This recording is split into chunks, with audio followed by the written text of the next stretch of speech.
Okay, magandang gabi po mga katipon sa Pilipinas. Ito po ang ating katipunan.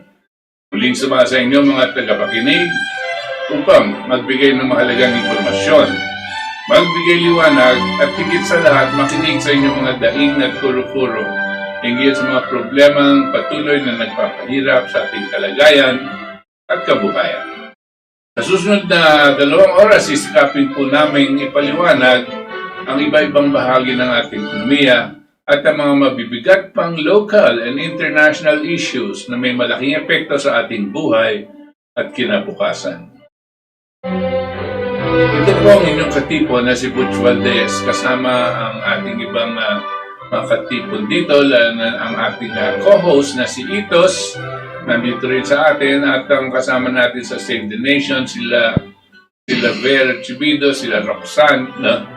At ang mga iba pong mga kasamahan natin nakikinig ngayon at ng Save the Nation Movement at ang Partido Politikal ng Katipunan Demokratikong Pilipino.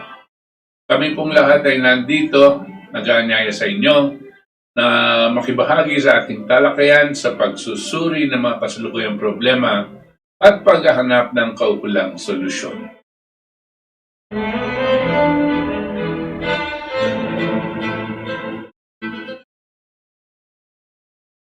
Okay, today is November 29. November 29. It's one day Before Bonifacio Day. Bonifacio Day or National Heroes Yeah, Day. it's diba? Bonifacio's birthday pala. That's why Okay. it's tomorrow. Okay, November 30. Also, we celebrate it as a National Heroes Day because they're all,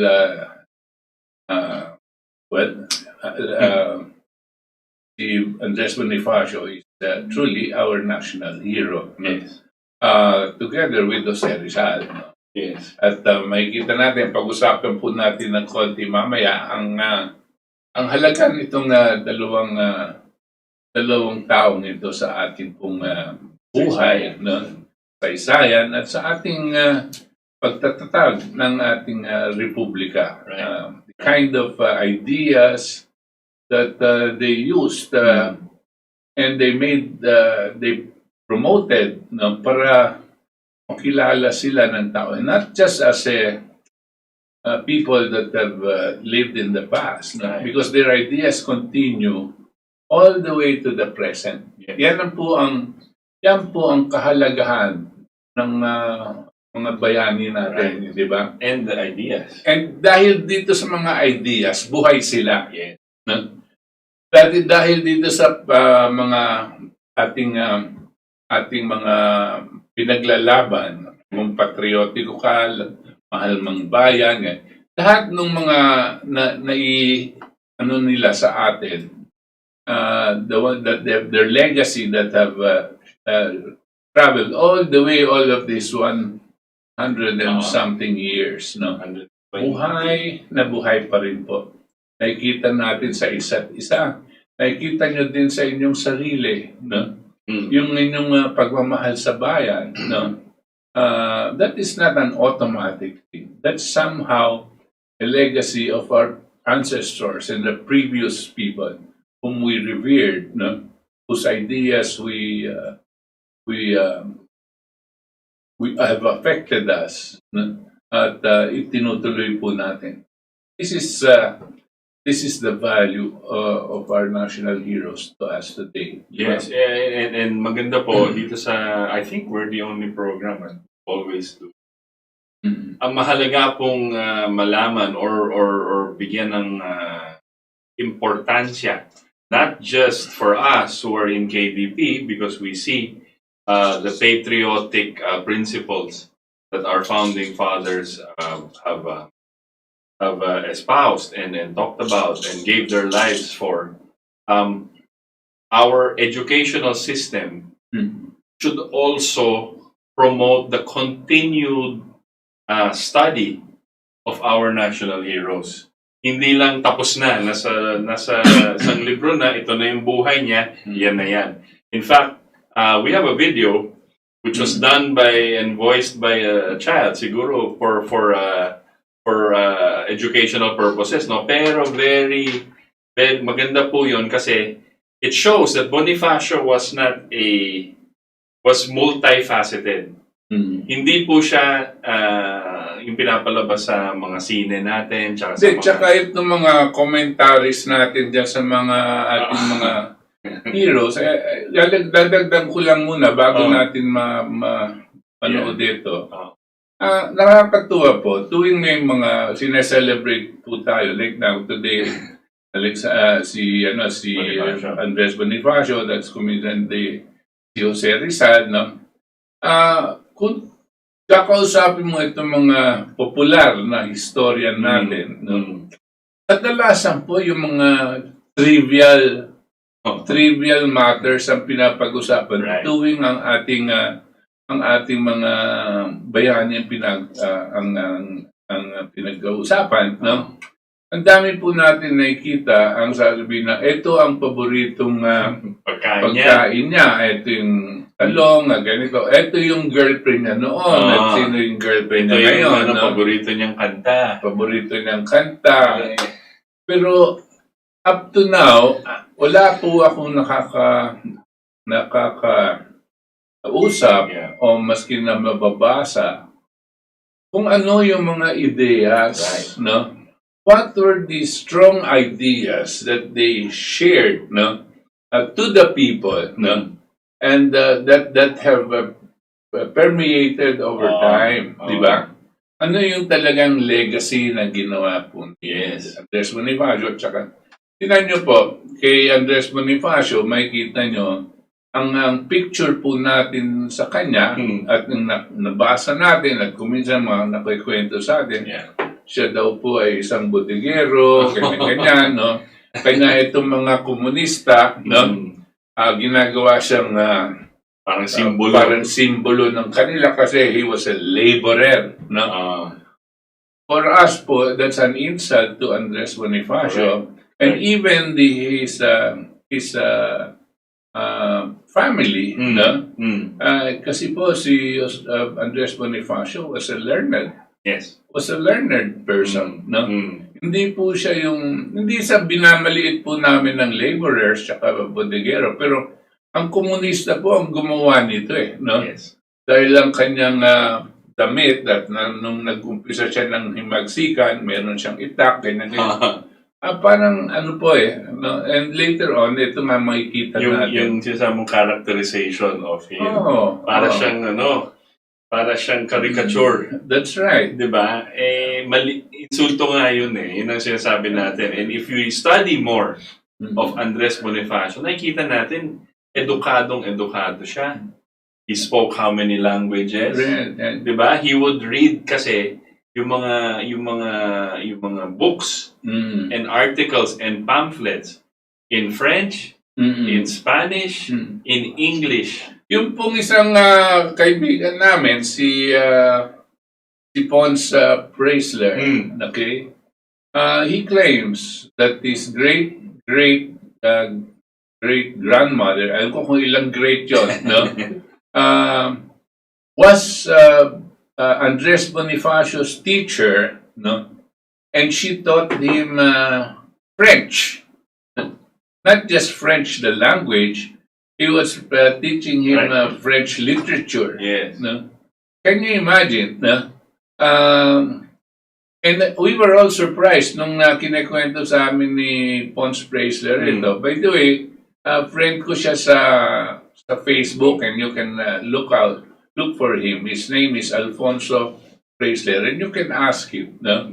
And he'll tell you. At meron silang mga dokumento and na nagsasabi, at nung lola niya nga, iniistorya na kung ano yung itinuturo niya noon dito kay Andres Bonifacio.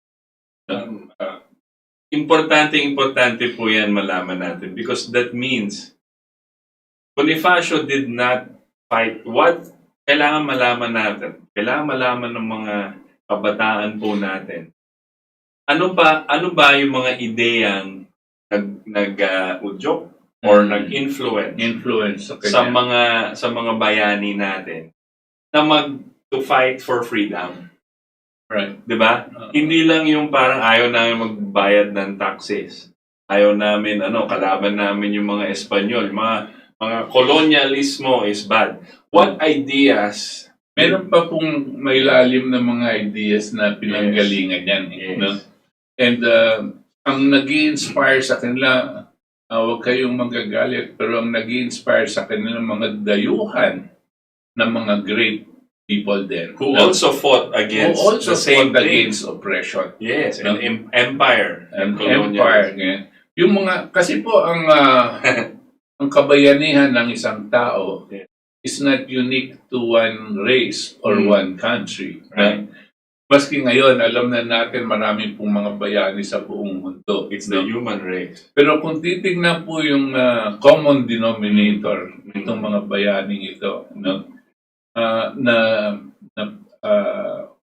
Ina-admire po ng sangkatauhan, the world population. It is always their moral courage, their intellectual capacity, fighting for their fellow human beings, for against oppression and against imperialism. Pare-pareho po ang kalaban. No? Yes. Kanya po sila nagiging mga bayani. And it's important, mas importante po, kaysa sa maganda malaman, okay lang kasi tao rin sila. So ano yung gusto nilang pagkain, o music, anong dress nila. Pero ang pinaka-importante, bakit sila nagpakabayani? Or why did they lay down their lives for an idea? Yun yung dapat tanungin natin. Bakit? Where did they get the ideas? Ba't sila na-inspire na dapat ang mga Pilipino ay malaya and build their own government? Note that Andres Bonifacio is not a Marxist nor was he a socialist. In fact, he was a republic. He wanted a republic of the Philippines, just like Rizal, just like a lot of these great ideas that were going around that era of Philippine history. Okay, so I guess we can watch this video. We can talk again. We'll talk again. Itong video to, just to get an internet, marami po akong hinahanap sa internet. Ano yung magandang pakita natin about Andres Bonifacio na medyo nakakaiba at medyo tugma sa pinaglalaban natin dito sa KDP, which is the principle of ideas. The fight of ideas na ano yung maganda. So I think this is simple. Ito yung buhay ni Andres Bonifacio, but also gives correct insight that so far historians have not given to us. So enough attention. Attention to. So panoorin po natin. Sige. Andres Bonifacio. Si Andres Bonifacio ay ipinanganak noong Nobyembre 30, 1863 sa Tondo, lungsod ng Maynila. Ang kanyang mga magulang ay sina Santiago Bonifacio at Catalina de Castro. Siya ay isang Pilipinong revolusyonaryo at bayani na nagtatag ng kataas-taasan, kagalang-galangan na katipunan ng mga anak ng bayan, KKK o Katipunan. Isang lihim na lipunan na nakatuon sa pakikipaglaban sa mga Espanyol na sumakop sa Pilipinas. Siya ang isa sa mga unang nagkaroon ng malinaw na pananaw sa kung ano dapat ang Pilipinong bansa. Siya ay kinilalang ama ng himagsikan at Rebolusyong Pilipino at kilala sa tawag na Supremo. Si Bonifacio ay hindi ipinanganak na mahirap. Ang kanyang ina ay half Spanish at may sarili siyang tagaturo. Ngunit, hindi naging madali sa kanya ang buhay nang pumanaw ang kanyang mga magulang noong 14 na taong gulang siya, dahilan upang magtigil siya sa kanyang pag-aaral. Sa kabila ng kanyang kakulangan sa formal na edukasyon, tinuruan niya ang kanyang sarili na magbasa at magsulat sa wikang Espanyol at Tagalog na naging dahilan upang makakuha siya ng trabaho bilang clerk messenger sa isang kumpanyang Aleman. Sinasabing interesado si Bonifacio sa klasikong kanluraning rasyonalismo at mahilig magbasa ng mga gawa ni na Victor Hugo, Jose Rizal at Eugene Sue. Siya ay nagkaroon ng isang malalim na interes sa pagbabasa ng mga libro sa French Revolution at ang mga buhay ng mga presidente ng Estados Unidos, dahilan upang makakuha siya ng isang mahusay na pag-unawa sa mga socio-historical na proseso. Ang kanyang hangarin na magbago ang kalagayan ng kanyang mga kababayan sa ilalim ng kolonyalismo ang nagbigay daan sa pagsali niya sa La Liga Filipina.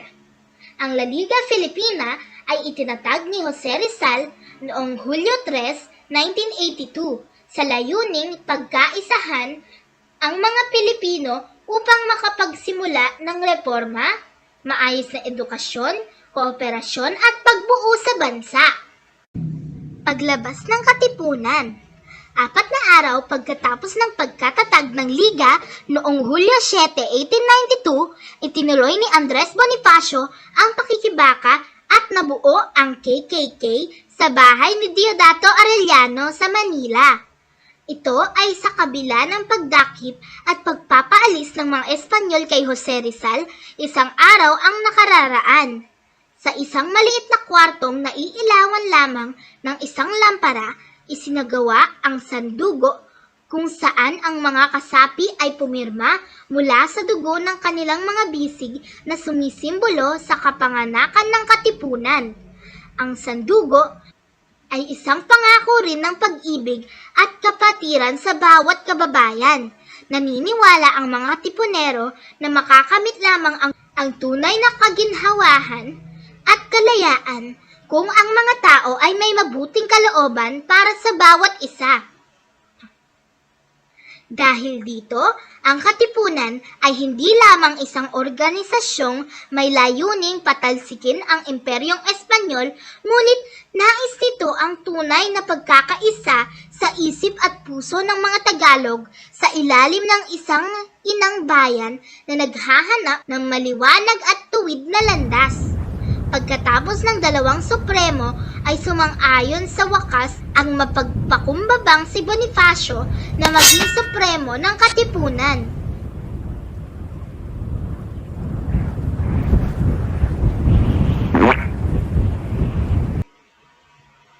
Ang sigaw ng Caloocan. Natuklasan ng mga Espanyol ang Katipunan noong Agosto 19, 1896. Nakatakas si Bonifacio at marami pang mga Katipunero sa Manila mula sa paghahanap ng mga Espanyol at humantong ang kanilang pagtakas patungo sa isang baryo sa Caloocan, Balintawak.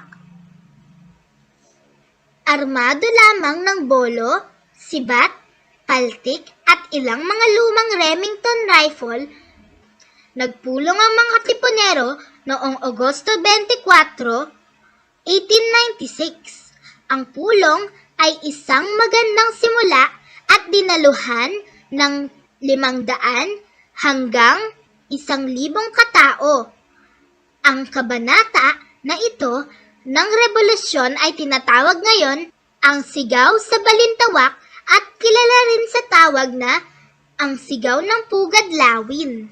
Kalagitnaan ng pulong, pumulusok sa gulo ang debate sa pagitan ng Katipunerong salungat at doon sa pabor sa pag-aalsa.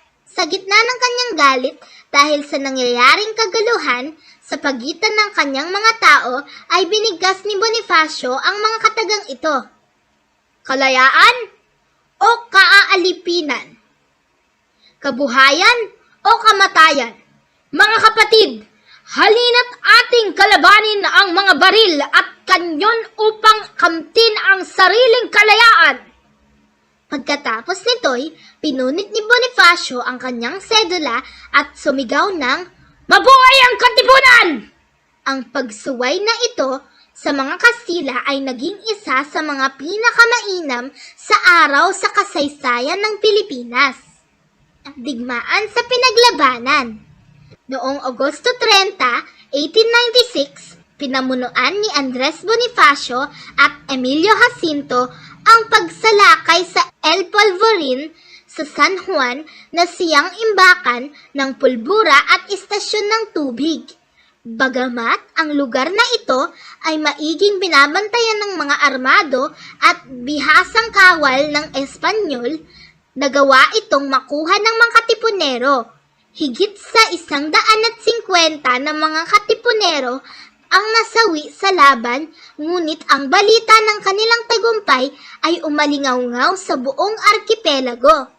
Ang bayan ng San Juan del Monte ay naging pambansang simbolo ng pagkakaisa, kalayaan at isang banal na lugar ng lakas ng loob ng mga Pilipino. Paghuli kay Bonifacio. Ipinahuli ni Emilio Aguinaldo si Bonifacio dahil sa impluwensya ng mga general nito. Hindi naging makatarungan ang paglilitis kay Bonifacio at hinatulan ito ng kamatayan. Si Andres Bonifacio ay tunay na bayani.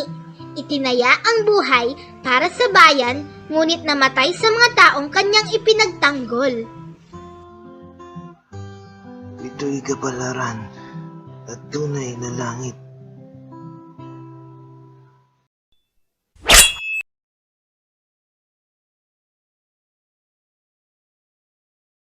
Yan po. Simple lang. Simple lang po, nakikita niya, bata po yung nagbabasa.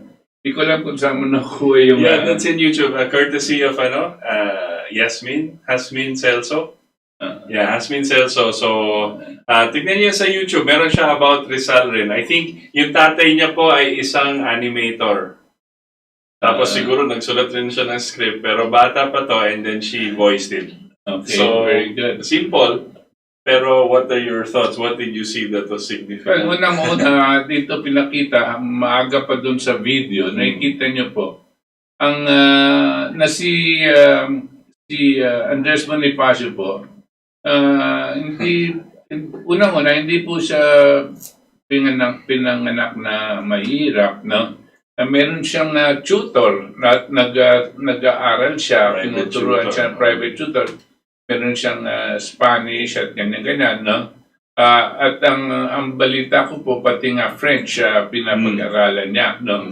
As a matter of fact, from what I understand, Andres Bonifacio was a linguist, no? You can say a linguist because he had at least 5 languages. He was familiar with 5 languages. Yes. Isa pa, ang nakikita natin dito, ang kanyang well-rounded education, probably given with some tutor and assistance, at yung kanyang sarili na gusto niyang nagbabasa tungkol sa mga importanteng mga philosophers, tsaka mga thinkers, at yan, nakikita niya na po tungkol sa French Revolution, pinag-aralan niya pati dito sa Amerika. Amerika po, tatandaan nyo, yung kanilang American Revolution was in 17. This Bonifacio that was approximately 100 years difference between Andres Bonifacio and the American Revolution. So nababalitaan na po ng mundo itong nangyari at marami na pong nasulat yan. At yun po ang pinapag-aralan niya. Aside from the other classics, no, of different writers, kanya may kita nyo, well-rounded siya, both in philosophy and history, no? At yung image niya na sinasabi ganito lang, sa palagay ko, galing na rin dito sa mga komunista, yung mga kaliwa, no? Kasi naghahanap sila ng isang image, simbolo na ihahambing dito sa mga mahihirap ang kanilang Pero di ko man sinasabing mali yung mga mahihirap na pupunta kay Andres Bonifacio. Pero kailangan, we must put up our heroes in the right and realistic context. No? At nakita nyo naman sa huli, no?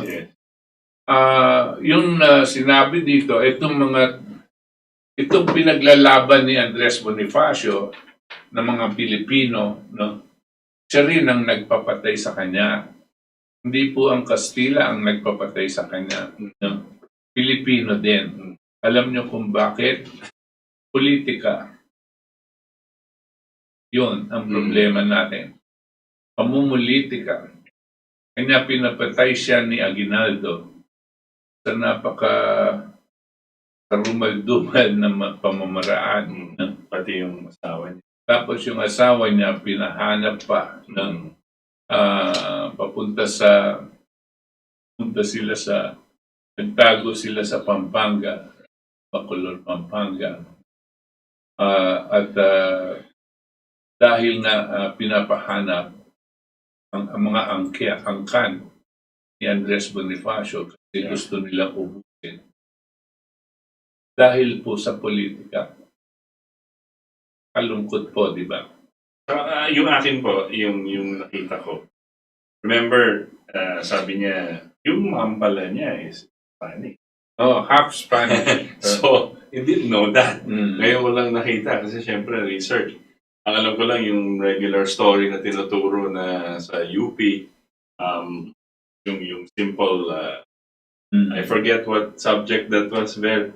Ano yung sa UP tinuturong ganyan, yung parang yung history or Kasaysayan. ha? Parang PA 100, yan. PA 100, Philippine Studies yata. 100. So, the simple talk about all of that. Pero, so at 14, namatay yung kanyang magulang. Di sinabi, I don't know why they died and how, pero matay. So, he was left to stop school and then naghanap ng trabaho. And then he went and worked for a German firm and started to read about classical humanist principles. Right. Yun yung key doon na pinakita dito sa video yung sculpture ng The Thinker. Because that's key po, yung classical humanist education. That is probably the most important basis for you as a human being po to decide. Ito dapat yung form of government natin dahil the nature of man, they teach all of those. And Rizal also studied classical humanism. Ang Germany po, meron silang marami silang bayani, pero dalawa pong importanteng bayani sa kanila. One was Friedrich Schiller, and the other one was Goethe. No? They were both writers and poets, no, philosophical. No? At si Jose Rizal, no, I'm sure pati na si Andres Bonifacio, binasa itong mga ito. No? Yeah. Nung sinabing German, no, hindi ako dadalawang isip na sigurado na pag-aralan nila ang works of Friedrich Schiller. Yes. Si Friedrich Schiller po, siya po ang gumawa nitong William Tell. Ode to William Tell. Ode to William Tell ay isa pong storya tungkol sa isang magsasaka, isang farmer who was at that time governed by a magistrate, parang merong silang governor, no? Tapos masyado siyang mabigat sa mga tauhan, no? At sa mga magsasaka at malupit. So itong mga ibang magsasaka pumupunta kay William Tell at sinusumbong at siya po ang parang nagiging tagapagsalita at leader ng mga grupo. At palagi niyang pinupuntahan itong magistrate na hindi sila pinapansin. Ganyan po yung storya. Pagkatapos, gustong umalsa ng mga magrebelde itong mga magsasaka at nagalit po yung magistrate. Pinaghuhuli sila at pinagpapapatay yung iba. Pagkatapos, ito pong si William Tell bilang isang leader, paparusahin daw siya ng magistrate. Ang kanyang pagpaparusa ay lalagay niya yung anak niyang lalaki, lalagyan ng prutas sa ulo, apple, no? At from 50 paces away, na kailangan tamaan ni William Tell, no? Yung apple. Alam niyo po, pag namintis niya, papatayin niya yung sarili ng anak, no? Ganyan po yung storya. Pero malalim po ito sa mga stories about oppression and how the human spirit is being dampened, how people are being dumbed down, binibigyan ng fake news, para lang ma-subdue ang tao. At ayaw na ayaw, nung nabasa ito ni Jose Rizal, ayaw na ayaw niya yan. As a matter of fact, dahil si Jose Rizal po ay isang dalubhasang manunulat, ang kanyang madalas na ginagamit pag nagsusulat siya ay Kastila, no? Minsan meron pa siyang German, meron pa siyang, ewan ko kung meron siya sa Ingles. Pero madalang po kayo makikita, wala pa akong nakikitang gawa niya sa Tagalog, except isang libro. Itong librong sinulat ni Jose Rizal ay ang pangalan Guillermo Tell. Yan po yung Ode to William Tell, Guillermo Tell. Sinalin niya sa Tagalog yung buong storya na isinulat ni Friedrich Schiller tungkol kay William Tell. At dahil dito, the reason daw he wrote that together with Ponce, he wrote it because he wanted the greater majority of our people, to understand and uplift their ideas, from being from not accepting slavery, and rise to that level of demanding that they be treated like human beings. Yun ang kanyang motibo bakit dinala niya po sa kasi ang mga ilustrado, yung mga nakapag-aral, ang kanilang lengguwahe noon ay Kastila, meron na English, at French. Yan po ang mga ginagamit nilang salita. The other thing is that, diba, alam na po natin na si Rizal was very close kasi umikot siya sa Europa, diba? So very close siya sa, or gustong-gusto niya yung si Schiller. Kasi si Schiller po, Friedrich Schiller, he is known as the poet of freedom. Mm-hmm. Okay, and Rizal referred to him many times, and in his novels po, sa No Limitangere, and I think sa El Fili, when he mentions the German poet, si Schiller po ang tinutukoy niya. Sa El Fili. El Fili. So that's who he means. Itong si Schiller. Ang hindi po natin alam, and then of course nakita natin si Rizal pag bumisita kayo sa National Museum and you see Rizal's works, sculpture, his writings, his poetry, ganun talaga si Rizal. Ang pinapalabas ng ang history na pinapalabas sa atin ay si Bonifacio didn't appreciate those things. Kasi Bonifacio daw iba. Si Rizal daw puro basa, puro ganyan. Si Bonifacio puro away. And gusto niya action. So what's happening now in terms of learning about Bonifacio is that hindi mo nagkakalayo ito si Bonifacio. Kasi like-minded po sila, pareho sila, kanya lang iba lang ang kanilang pamamaraan, no? At iba po yung kanilang mga strengths, pero pareho po silang matatalino, no? Yeah, and they like the same things. That's right, like-minded sila. No? So they appreciated the prinsipyo po na kailangan tayo as a nation, all men are created in that image and equal. Mm-hmm. So the fact that Bonifacio was also reading the American experience, American example, the American experiment, kasi at the time 100 years pa lang, okay, yung Amerika. So binabasa niya po, syempre curious ka. Itong eksperimento ba ng United States of America, will it last? Kasi kalaban nila buong Europa.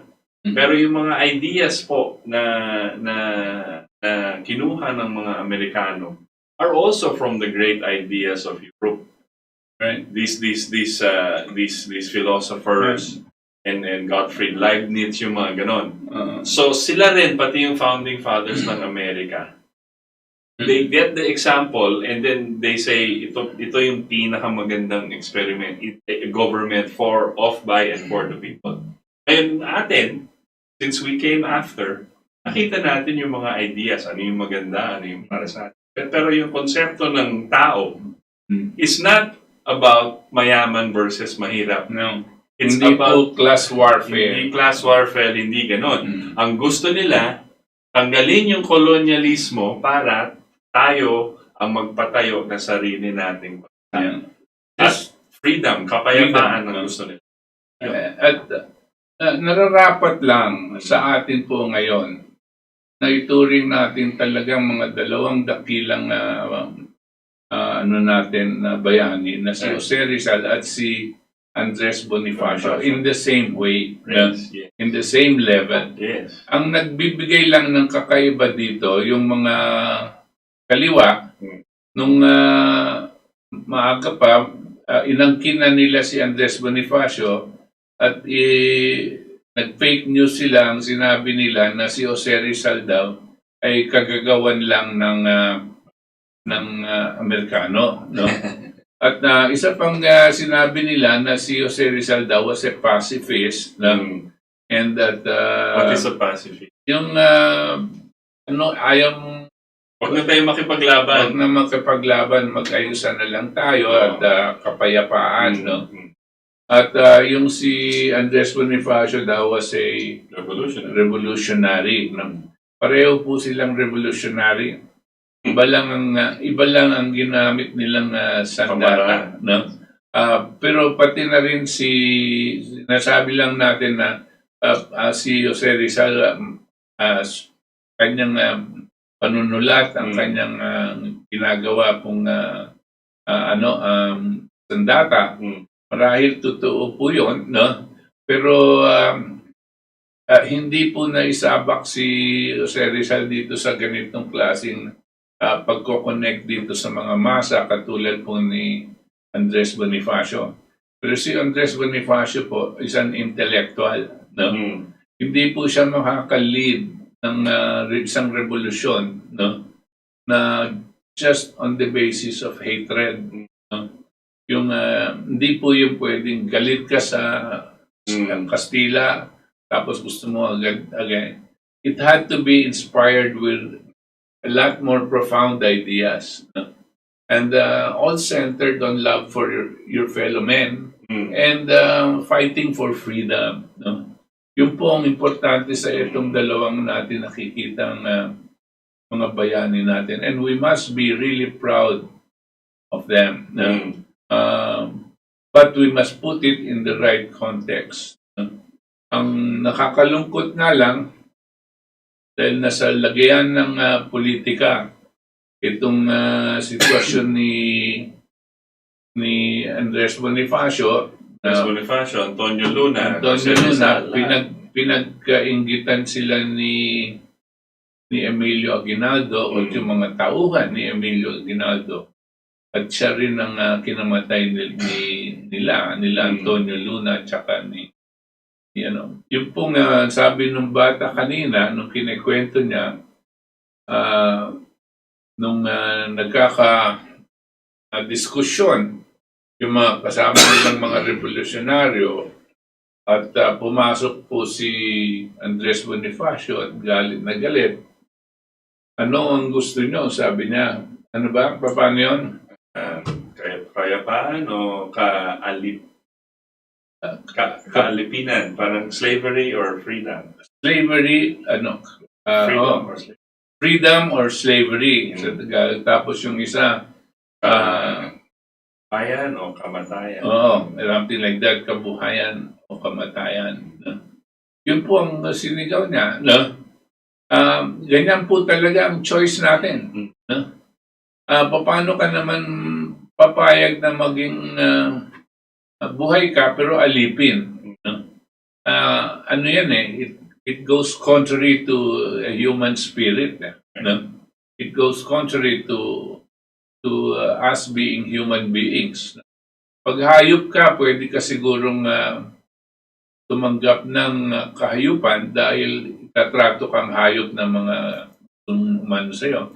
Pero kung ilalabas mo yung tunay na pagkatao mo, no, lalabanan mo at lalabanan mo yung gustong magpaalipin sa iyo.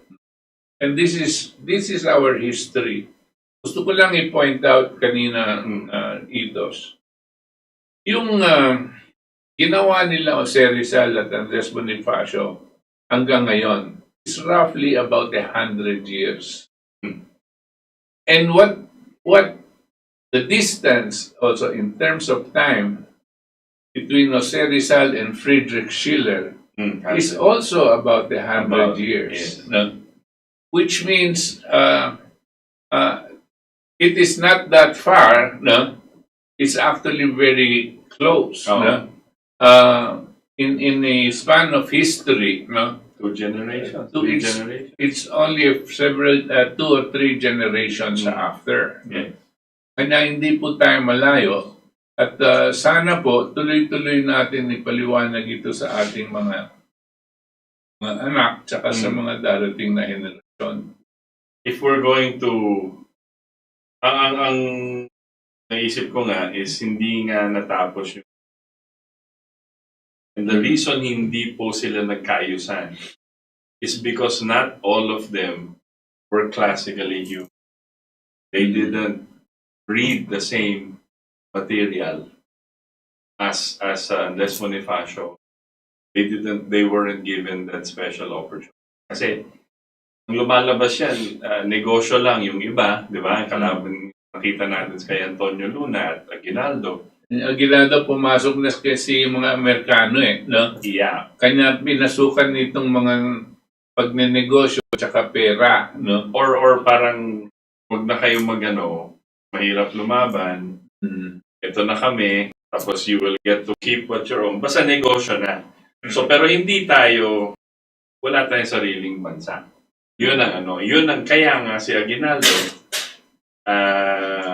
pagamat he was very complicated as a character, very weak also, pinapatay niya yung mga kalaban niya. Kumbaga sa kalaban niya sa leadership ng Philippines.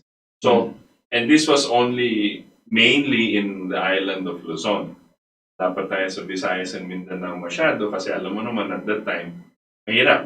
Tulad ngayon, di ba? It's easy to get information. Pero at that time, mahirap. Tsaka matagal. So, yung gusto mangyari ni Rizal at napatay na si Rizal, tapos pinatay si Bonifacio, Antonio Luna, who was a great general, and he wanted our own country also. Yun yung mga leaders na intellectual.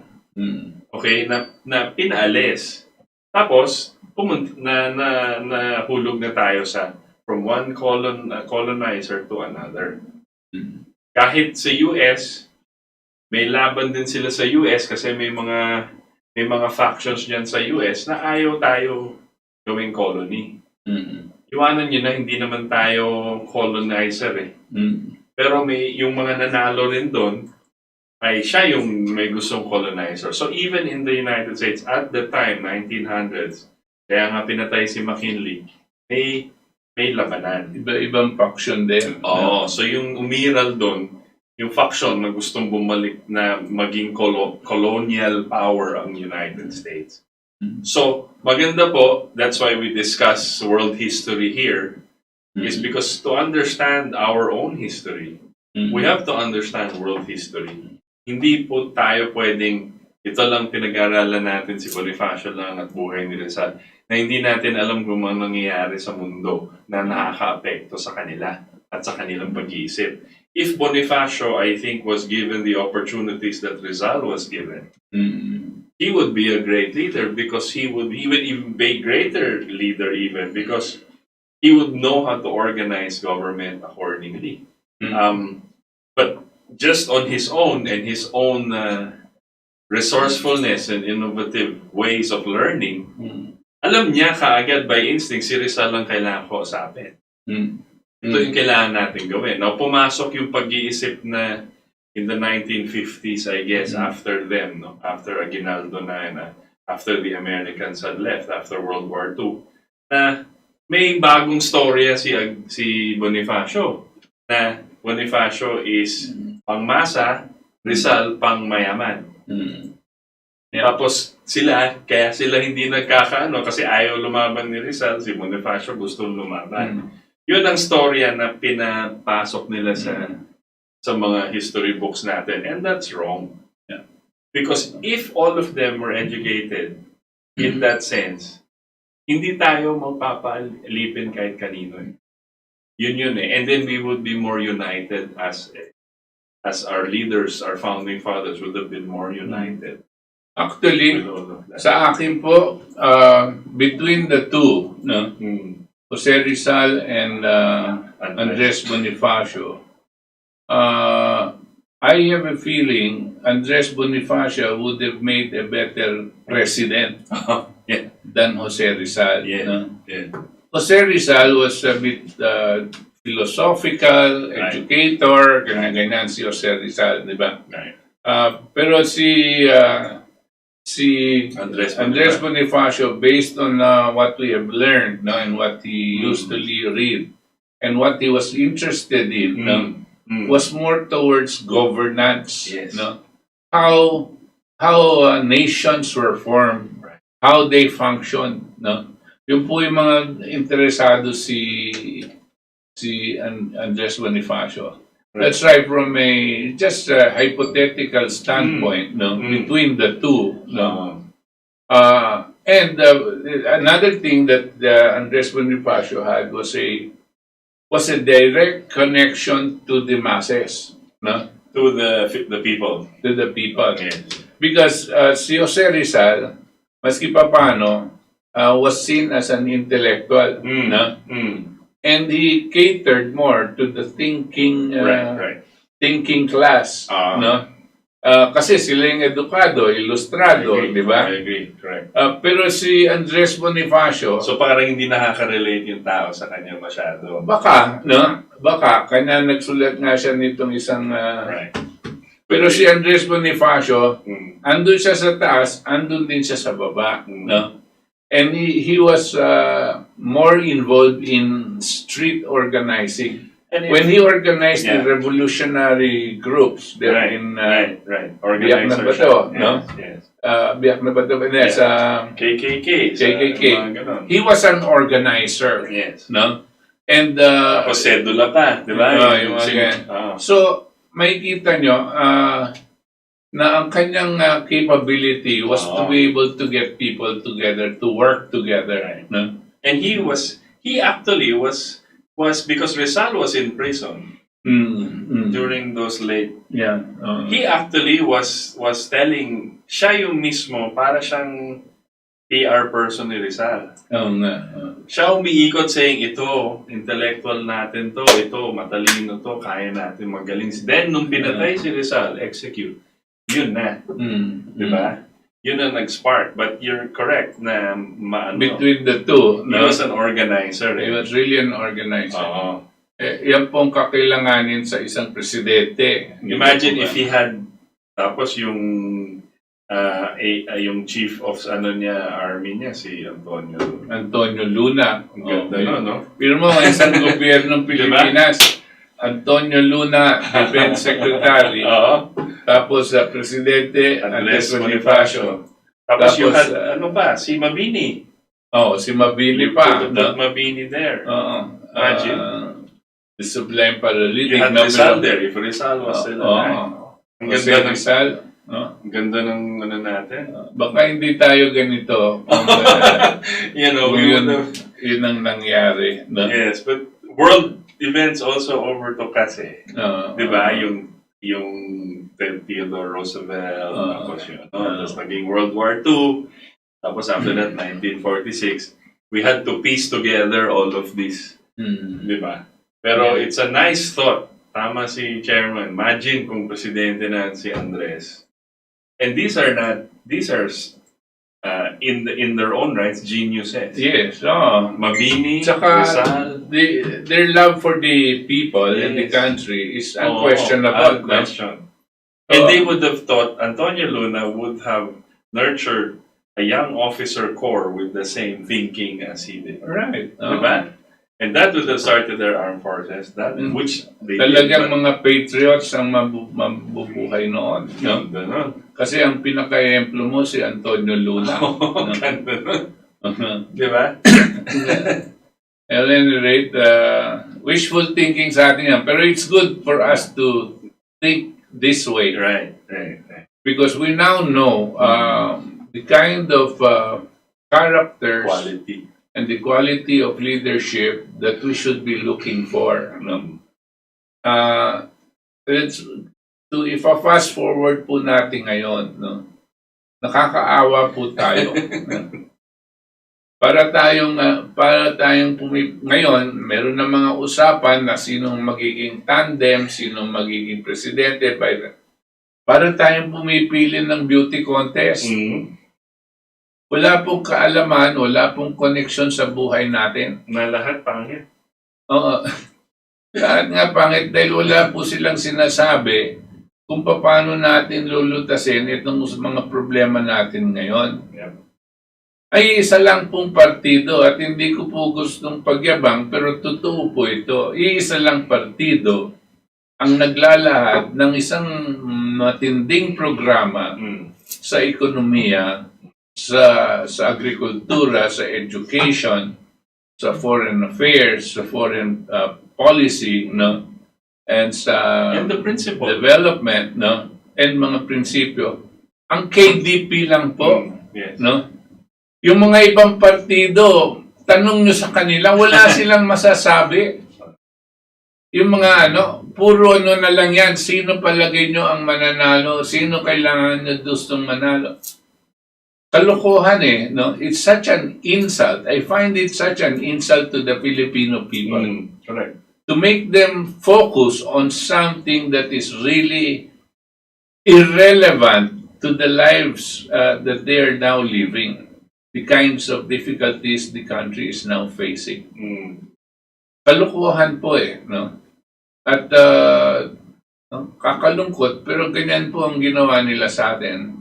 But it is up to us, in our own little way, to keep on pounding and pounding to try to educate our people and make them realize that there is much more than just this. No? Much more than just this. And when there is when our rights are being attacked, no? Our basic human right, Inalienable rights. We have to stand up. No? We have to stand up. Ang ibig ko sabihin, hindi itong mga EJK, kasi maraming mga ganyan na ginagawa nilang hindi po. No? Prinsipyo ang importante natin. No? For example, etong mandatory vaccine. No? Sa amin po talagang hindi po pwede dapat mandatory. No? Hindi po pwede maski paano yung paligtalin yan. The people must have a choice whether they will want to be vaccinated or not. That's a violation of our rights. The parents must have a say whether their children will be vaccinated or not. Right. No? Simpleng-simple lang po yan, Mr. President. Pwede ba, no? Huwag mong itulak ito. Dahil malaking epekto ito sa taong bayan. Malaking epekto po ito. Do not abuse your popularity and do something that is a violation. Right. Violation of a basic human right. Yan ibig ko sabihin, kinakailangan magkaisa tayo at malaman po natin kung bakit natin hindi tayo sasang-ayon. Ang sinasabi ko po, ganito, tandaan niyo po, that we must have a choice whether to have ourselves vaccinated or not. Hindi ko po sinasabi na masama ang vaccine, period. No?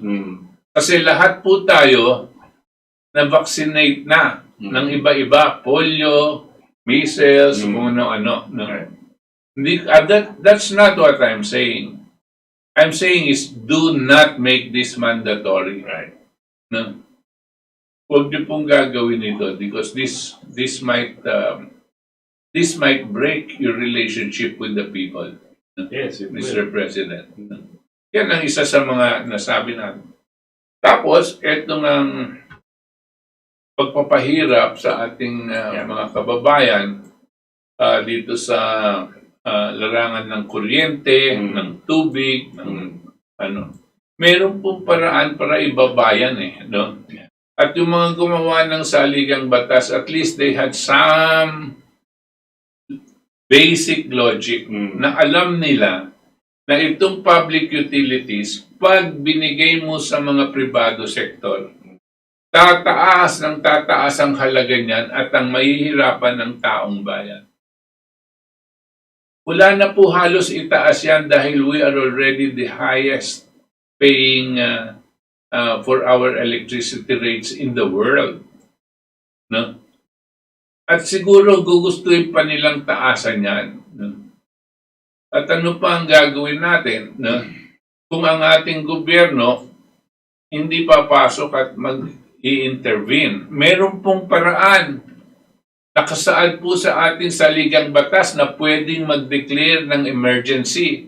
At itong mga public utilities temporarily or permanently be taken over by the government to bring down electricity rates. Sino po ba ang makikinabang dyan? Taong bayan. Hindi lang po taong bayan, ang buong bansa. Kasi po ito ay what you call a true economic recovery program. Madalas natin pong pinapaliwanag ito. It becomes an economic recovery program because the people will be given more savings from the profits of the oligarchs. It had been transferred to them. And the businesses will also be given more funds for the enhancement of their businesses and to be able to generate more labor. Iikot po ng mas mahusay ang ating ekonomiya at matutulungan po ng ating Pangulo kung ito ang gagawin niya, ang lahat ng 100 milyong Pilipino. Mas matutulong na pa kisa dito sa sinasabi ng vaccine. Ang kikita po dyan sa vaccine, sigurado po ako, ay mga hindi taong dapat pagkatiwalaan. Yan sila Duque at mga iba pang nasa gobyerno. At itong mga oligarko. Sino po ba ang talagang mag-i-import ng mga vaccine? Itong mga oligarko na naka-negosyo nila tubig, kuryente, telecom. Sila rin ang pumapasok. Papasok ba yan na walang kikitain? Tapos ang gobyerno, kakontsaba nila. Dahil ang sasabihin ng gobyerno, sa pilitan ang mandatory ang bakuna. Para kikita sila dito. Pag kumita ngayon sila, anong mangyayari?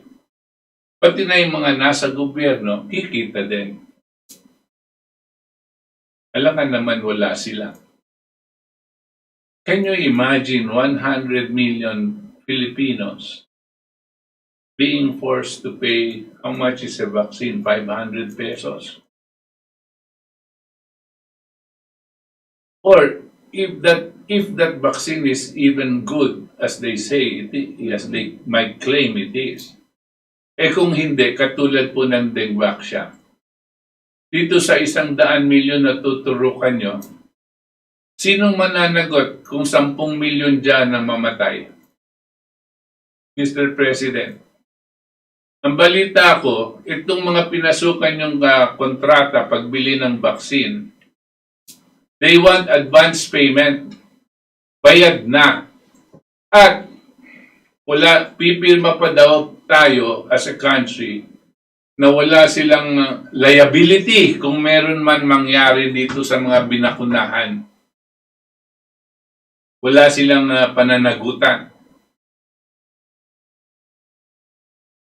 Para mo na talagang sinadyang patayin ng mga mamamayan natin, Mr. President. Yun na yun. Because for every single person who dies because of this dreaded vaccine, their blood will be in your hands. Not anybody else's. Because you're the decision maker. You're the one that is telling the whole country that this is going to be mandatory. You're the one that's telling the whole country that the first group of people that will be inoculated will be the armed forces of the Philippines. They will be the guinea pigs. And after that, the poor, yung mga mahihirap. Kasi pwedeng mabawasan yung mga mahihirap. Mga useless eaters. Dapat po pag-isipan niyong mabuti ito because I have a feeling this will be separating you from the people the moment you enforce this. The moment you enforce this. Anyway, napapunta po tayo dito dahil ang pinag-uusapan natin yung karapatan at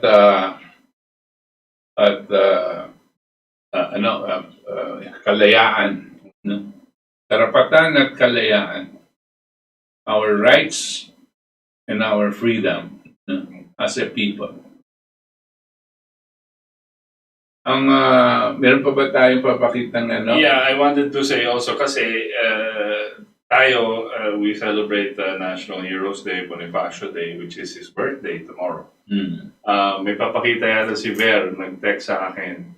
May papakita siyang picture yan, the only known photograph of Andres Bonifacio. So everything is based on this lithograph, I think. So I will read the caption yata. So this is supposedly a courtesy of Mr. Jim Richardson. The only known photograph of Andres Bonifacio is housed in the Archivo General de Indias in Seville, Spain. Dapat dito. Some say it was taken during his second wedding. Some say it was taken during his second wedding to Gregoria de Jesus in Katipunan ceremonial rites. It is dated 1896 by the printing firm, a prominent printing and press pioneer of lithographic printing based in Manila. So, sabi nila ito daw yung picture. Yung others, syempre, nakikita natin, drawing lang. Pero yung pino-point out natin na medyo naka-suit naman siya at hindi siya yung katipunero na pinapalabas parate na naka-itak tapos may ganyan. So, just wanted to show you guys in honor of Andres Bonifacio. It's his birthday tomorrow. As our chairman said, he would have made a good president. The more we know about him, and I'm sure po kung may mga kaibigan kayo who are mahilig mag-research and I'm sure marami pa tayong madidiscover about Andres Bonifacio as well as our other. Yung pinaka-importante is what they read. I wanted to sort of shift gears dun sa one of in the video po, si Andres Bonifacio, sabi ni Julian Celso nga yung kanyang YouTube video. Kasi Andres Bonifacio also read about yung mga American presidents. Kasi kailangan maalala natin po, at that time, yung US lang ang may tinatawag na presidente. At that time, walang ibang bansa ang may presidente. Kasi lahat, monarchy. Monarchies. 1870s, 1880s, monarchy lahat. Ang US lang po ang may presidente na binoto ng tao. Okay? So, and we were just a colony of Spain. we're just a colony of Spain. So, syempre curious yung mga tao Ano ba itong bagong sistema na gobyernong ito? Will this work? Baka naman gano'n. Siyempre, sinisiraan sila ng ba't ibang mga royal... It was an experiment. Oo, sabi nila, eksperimento lang yan that will fail. Hindi uubra yan. Kasi mali eh. Yung mga Amerikano, mga bobo yan eh. Ganun sila magsalita. Alam niyo po, para bigyan pa lang natin ng better context, yung sinasabi po ni Itos, no? Yung kasi Itos, di ba? Ang mundo noon ang namumuno puro monarchy, puro hari, no? At reyna, ganyan po, no? At lahat po noon. Tapos dito sa bansang Amerika, may isang grupo, no? Ang sabi nila, alika magtatag tayo ng isang bansa. Let's form ourselves into a nation state. Let's form ourselves. Sino po nga nag-uusap dito? Mga farmers, mga empleyado, may isang sundalo, tapos sinabi magtatag tayo. Tapos tingnan natin ang isang republika. One republic. Different po from a monarchy. No? Hindi ba ganyan yan, Itas? Right. Tapos doon. These are ito ba yung 1776 nga, leading up to 1776 na may Declaration of Independence. Pero already, para silang, in a sense, yung representatives nila, although from different walks of life, kumbaga, there was a sort of parliamentary na sila, congress na sila, pero hindi pa yung parang talagang sarili nilang gobyerno. So they would report to Spain. Pero para silang mga congressmen lang nag-uusap. But because the ideas were already put forward, Britain. Tayo yung Spain. So this is 17th century, 18th century, so 1776. 100 years before or so, ano ba nag-uumpisa? Saan ba nag-uumpisa yung Amerika? Saan ba galing yung mga Amerikanong to? How did they flourish? Tayo, we celebrate National Heroes Day November 30. Pero November 27, 26, sa US po, every third Thursday of the month, of November, they have a national holiday called Thanksgiving. Thanksgiving Day. Thanksgiving Day. So ano ba itong Thanksgiving Day? Nakikita natin lahat. Happy Thanksgiving, ganito. Tapos may ulam sila. Ano ba itong Thanksgiving? And I'm thankful for this, I'm thankful for this. Yung totoong dyan is based on the proclamation of George Washington, noong unang presidente ng US, na sinabi sa kanya that we should give thanks to God for all the blessings He has given us in establishing a nation, in establishing our forefathers who yung unang pumunta sa US at nag-establish sila ng colony doon. And establish. So, after the revolution, tapos na yung gera, inaayos sila yung constitution nila, George Washington proclaimed every third Thursday of the month as National Thanksgiving Day. But the point is that the Americans, as Americans, an establishment, a new nation, a new republic, we should give thanks to God because He has given us all of these blessings, and that from Him comes our inalienable right to life, liberty, and pursuit of happiness. That is the nature of Thanksgiving Day. And without God, yung mga ngayon kasi nag-celebrate sila, I'm thankful for this, I'm thankful for my car, I'm thankful for... Hindi po yun yung essence ng Thanksgiving Day. And there's a short video wherein George Washington, may music to na reading the proclamation of Thanksgiving Day. So we can watch that and discuss more about it. Whereas it is the duty of all nations to acknowledge the providence of Almighty God, to obey His will, to be grateful for His benefits, and humbly to implore His protection and favor.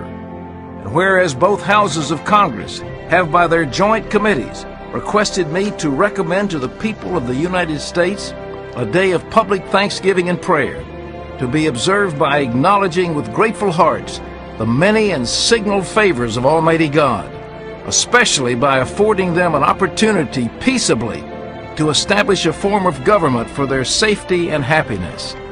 Now, therefore, I do recommend and assign Thursday, the 26th of November next, to be devoted by the people of these states to the service of that great and glorious being who is the beneficent author of all the good that was, that is, or that will be, that we may then all unite in rendering unto him our sincere and humble thanks for his kind care and protection of the people of this country previous to their becoming a nation, for the signal and manifold mercies and the favor, able interpositions of his providence in the course and conclusion of the late war, for the great degree of tranquility, union, and plenty which we have since enjoyed, for the peaceable and rational manner in which we have been enabled to establish constitutions of government for our safety and happiness, and particularly the national one now lately instituted, for the civil and religious liberty with which we are blessed,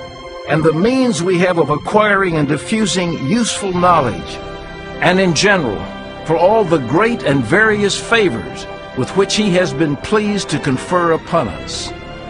But also that we may unite in most humble offering our prayers and supplications to the great Lord and ruler of nations, and beseech him to pardon our national and other transgressions, to enable us all, whether in public or private stations, to perform our several and relative duties properly and punctually, to render our national government a blessing to all the people by constantly being a government of wise, just, and constitutional laws, discreetly and faithfully executed and obeyed, to protect and guide all sovereigns and nations, especially such as have shown kindness to us, and to bless them with good governments, peace, and concord, to promote the knowledge and practice of true religion and virtue, and the increase of science among them and us, and generally to grant unto all mankind such a degree of temporal prosperity as he alone knows to be best. Given under my hand at the city of New York, the 3rd day of October, the year of our Lord, 1789. George Washington. Ganda. Nakakaingit po, no? It's amazing. This is, George Washington, when he declared the Thanksgiving Day, to be, then he signed it then Thursday, 26th of November. Yeah, every 26th of November is Thanksgiving Day. Yeah. He signed it on October 3, 1789, Which which is is every Thursday, every 26, basta the third Thursday of November. third Thursday of November. Kung pinakinggan nyo po yung words doon, makikita nyo po. Pasasalamat sa Diyos kung paano silang naitatag ang lahat po ng nagbigay niya. Tapos nakikita nyo din papasalamat na pinapagdasal niya rin po yung mga ibang bansa at ibang mga sasangkatauhan na mabigyan din sila ng biyaya na kung ano ang gusto niyang ibigay dito sa mga ito. So it was, you will see that yung kanyang thinking, pati na rin itong mga nagtatag ng Declaration of Independence, they were not thinking of the U.S. alone. No? They were thinking of the rest of the world. No? And they, of course, everything they give thanks to God. No? And the very same God which Mankind. for all of mankind. But this is the same God that right now, up to today, there are people, especially in the Democratic Party, people that are doing everything they can to take away God from their from their country. No? Yes. Yes. Pati mga panunumpa, bawal magdasal sa eskwela, walang nakalagay na krus yan, at walang bawal magdasal maski saan. No? Yan po itong sila Biden, yan po ang kanilang direksyon. Yeah. No? We can talk about the Yes. update on the elections Yes, in a bit. doon na tayo papunta. Pero maganda po just to show yung kanilang prinsipyo as a nation. You know, how they respect all mankind and that they should help. God willing, medyo humble pa si George Washington when he made that proclamation. Kasi it's if God chooses to. If God chooses. Diba? So, that we may wish all nations the same freedom and prosperity and friendship as God chooses to confer. So, ganun po ang presidente ng bansa. That was the initial president of the United States of America. Hindi po racist, hindi po pansarili. Siyempre, in their history po, may mga nangyayari, may mga magagaling na presidente which comes back to this. May mga presidenteng pasaway, may mga loko-lokong presidente, di ba? And it is what happens there. Those ideas, yun ang kumalat po sa buong mundo. Yun ang nakagilap nila sa pamamagitan ng mga libro at pamphlets from Europe. Itong mga ideya. Sa Europa kasi at that time, wala pang, we were discussing the French Revolution, wala pang ganong klaseng gobyerno sa Europa, bagong-bago pa to. Pero nakita na ng mga ideya ng mga tao, di ba? Yung mga thinkers, students, they would read this, uy, okay to, bago tong tama, for, of, and by the people, inalienable rights. Siyempre, nagaganahan sila. Dapat dito rin, ganon. Yun ang gustong nangyayari doon sa Europe. At doon pumasok si Rizal. At nakita niya itong mga ideas. Dito nabasa ni Rizal itong mga ideas. Sa At Europe. nag-influence po sa kanya. Yes. Ganyan na rin si Andres Bonifacio. Yes. It influences them. Yes. And they shared all of these ideas to everybody then. And up to now, we are imbibing it. Yes. Up to now. To be frank, kasi naano ko kasi syempre sa pagsusuri natin about Philippine history and American history and this whole issues with Trump and all, napapa-research rin tayo, nakikita natin, and nakita ko rin, bakit Thanksgiving? Ang alam ko ito yung Thanksgiving, pero lumabas ito, mas maganda nga yung proclamation mismo. Ito yung unang proclamation. Ganda ng pagkasulat niya, no? Ang ganda, sobrang pagkasulat, and it's worth it to watch it again or read it. Yeah. Because it's very, yun ang essence ng Thanksgiving nila, to thank God for giving them a nation. I mean, that's what Thanksgiving is. Hindi yung thank you for this. That's not what it is. This is we have to be strict with. Just like celebrating National Heroes Day is not some academic exercise. You have to look at what and remember and continue the discussion that Bonifacio and Rizal had of establishing a true sovereign republic. Kasi kung hindi useless ang pagkamatay nila. Diba? Hindi lang pagtatapos yan kasi napasa mo na yung grade nyo sa PI 100, diba? Diba? So, sa UP, yung PI 100 Philippine history. Hindi lang yun It's a continuing history. It's a continuing revolution. So, maganda po, it's a very nice proclamation. And I'm sure not all Americans even understand it. Yeah, right.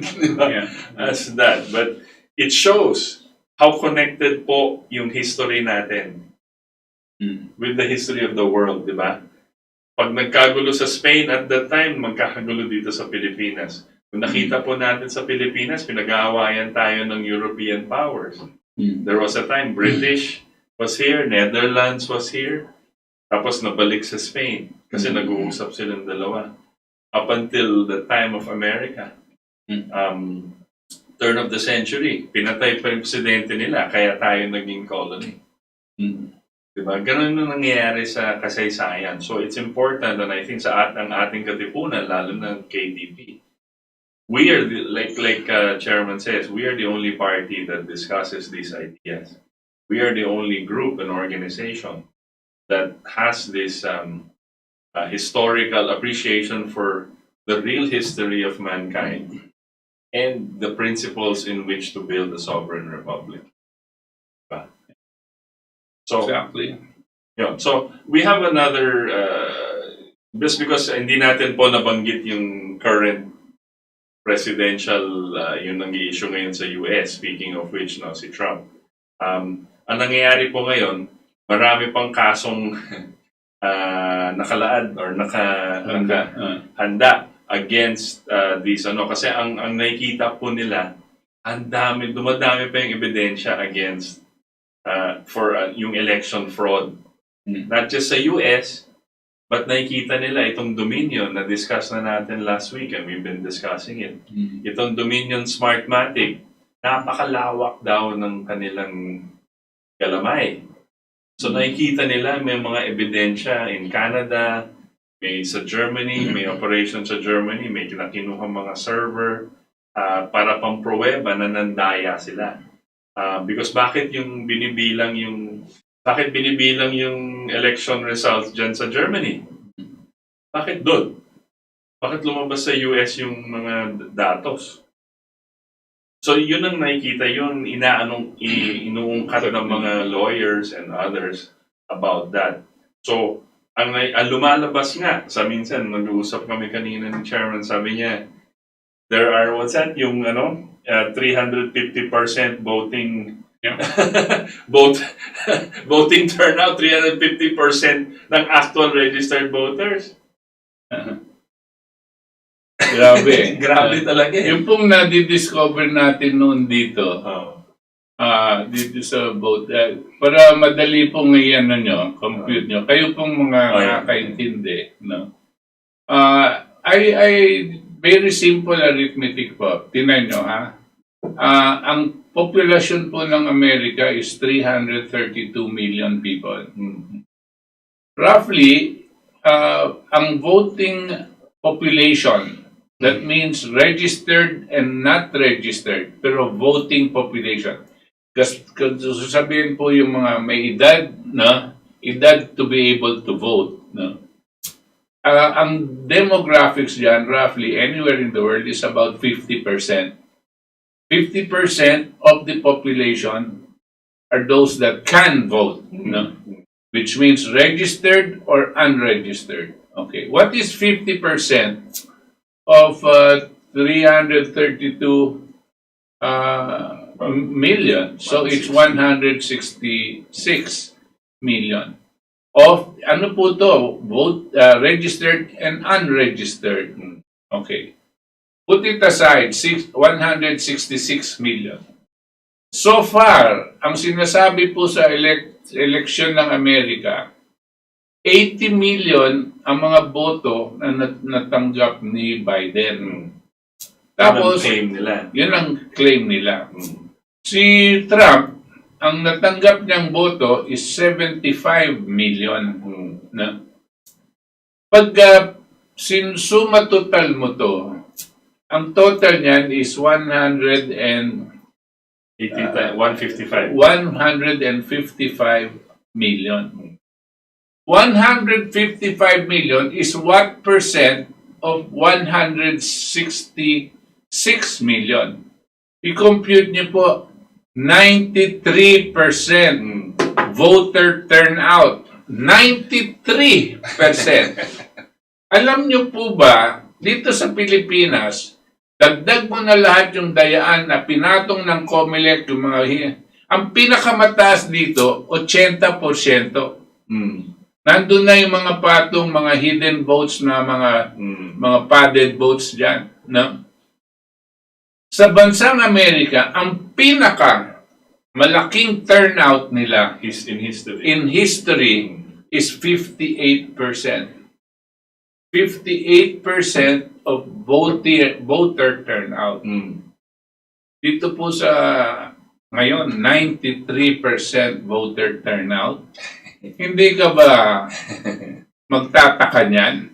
Ito ang itinutulak sa atin ng mga mainstream media.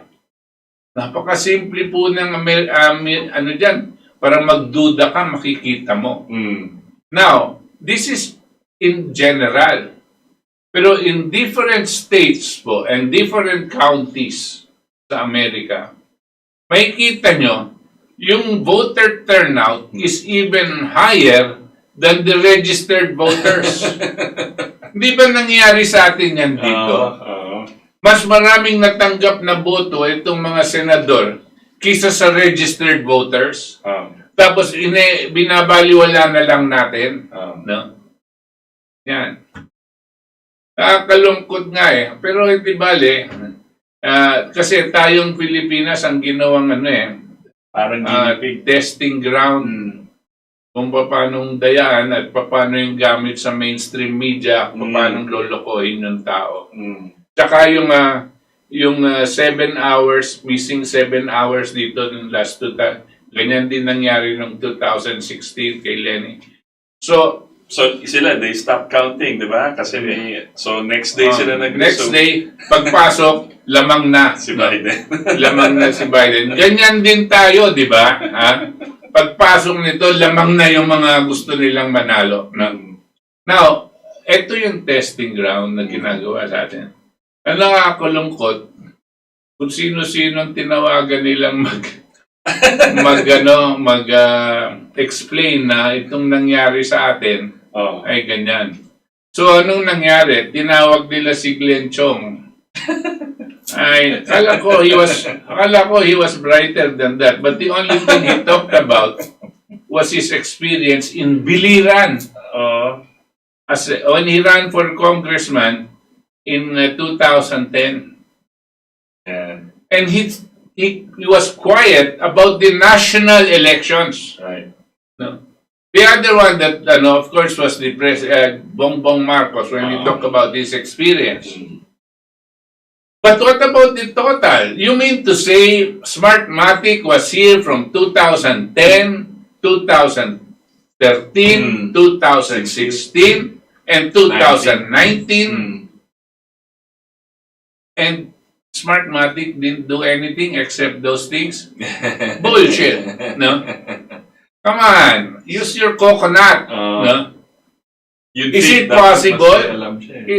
Since they were in command of the Smartmatic machines, and now it is being seen how they do it more clearly. No? Alam nyo po, si President Duterte, palagay ko, maski na hindi tinulungan ng Smartmatic, no? Mananalo yan. No? Pero, kung tatanong nyo sa akin, tinulungan ba ng Smartmatic si President Duterte? Hindi ko po masasabing hindi. Kasi, sisiguraduhin po ng Smartmatic na may utang na loob siya kay Duterte. May utang na loob si Duterte sa Smartmatic. Maski na kaya niyang manalo walang Smartmatic, sisiguraduhin ng Smartmatic na malaman niya na tinulungan siya. Yun ang ilalagay sa kanyang pag-iisip.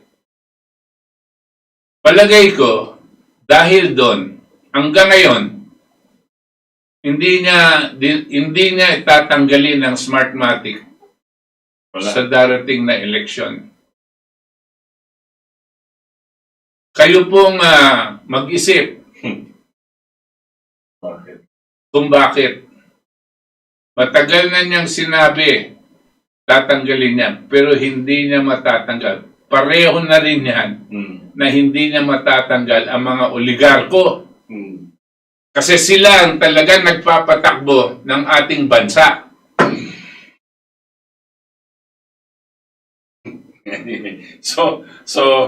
Na minit na naman ulo chairman natin kasi talagang nakakapang ng dugo eh.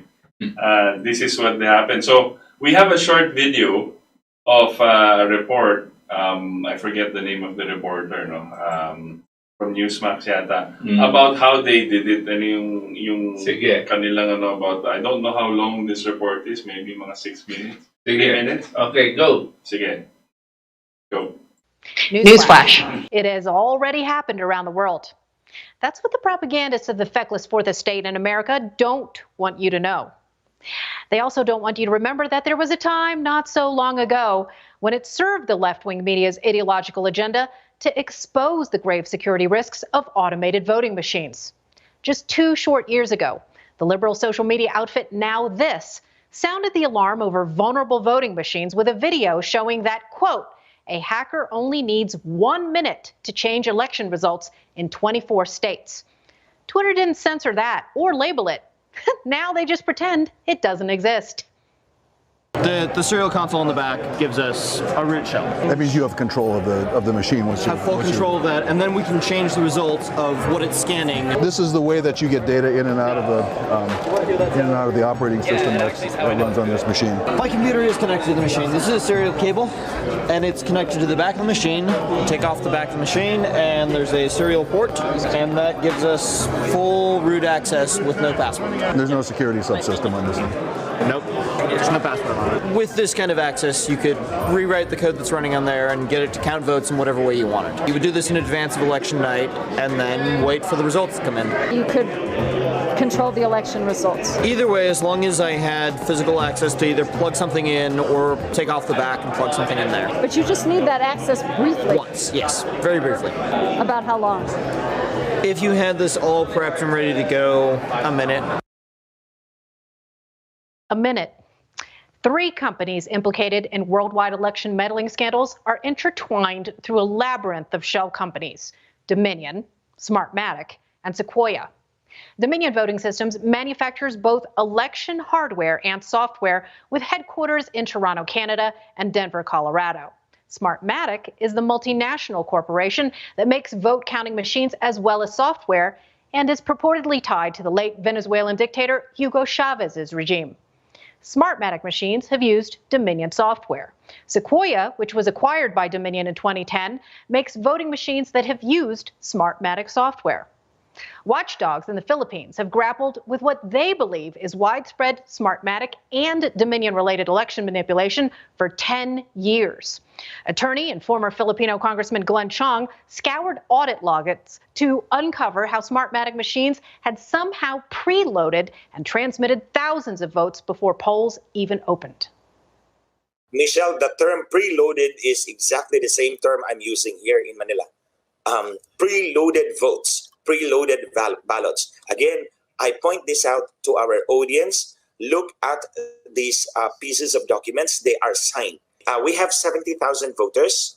About 4,114 ballots were already scanned by 145 voting machines days before the elections. That's over around 6 or 7%. Chong notes similarities in how he says his race and others in the Philippines were rigged with what happened here in America.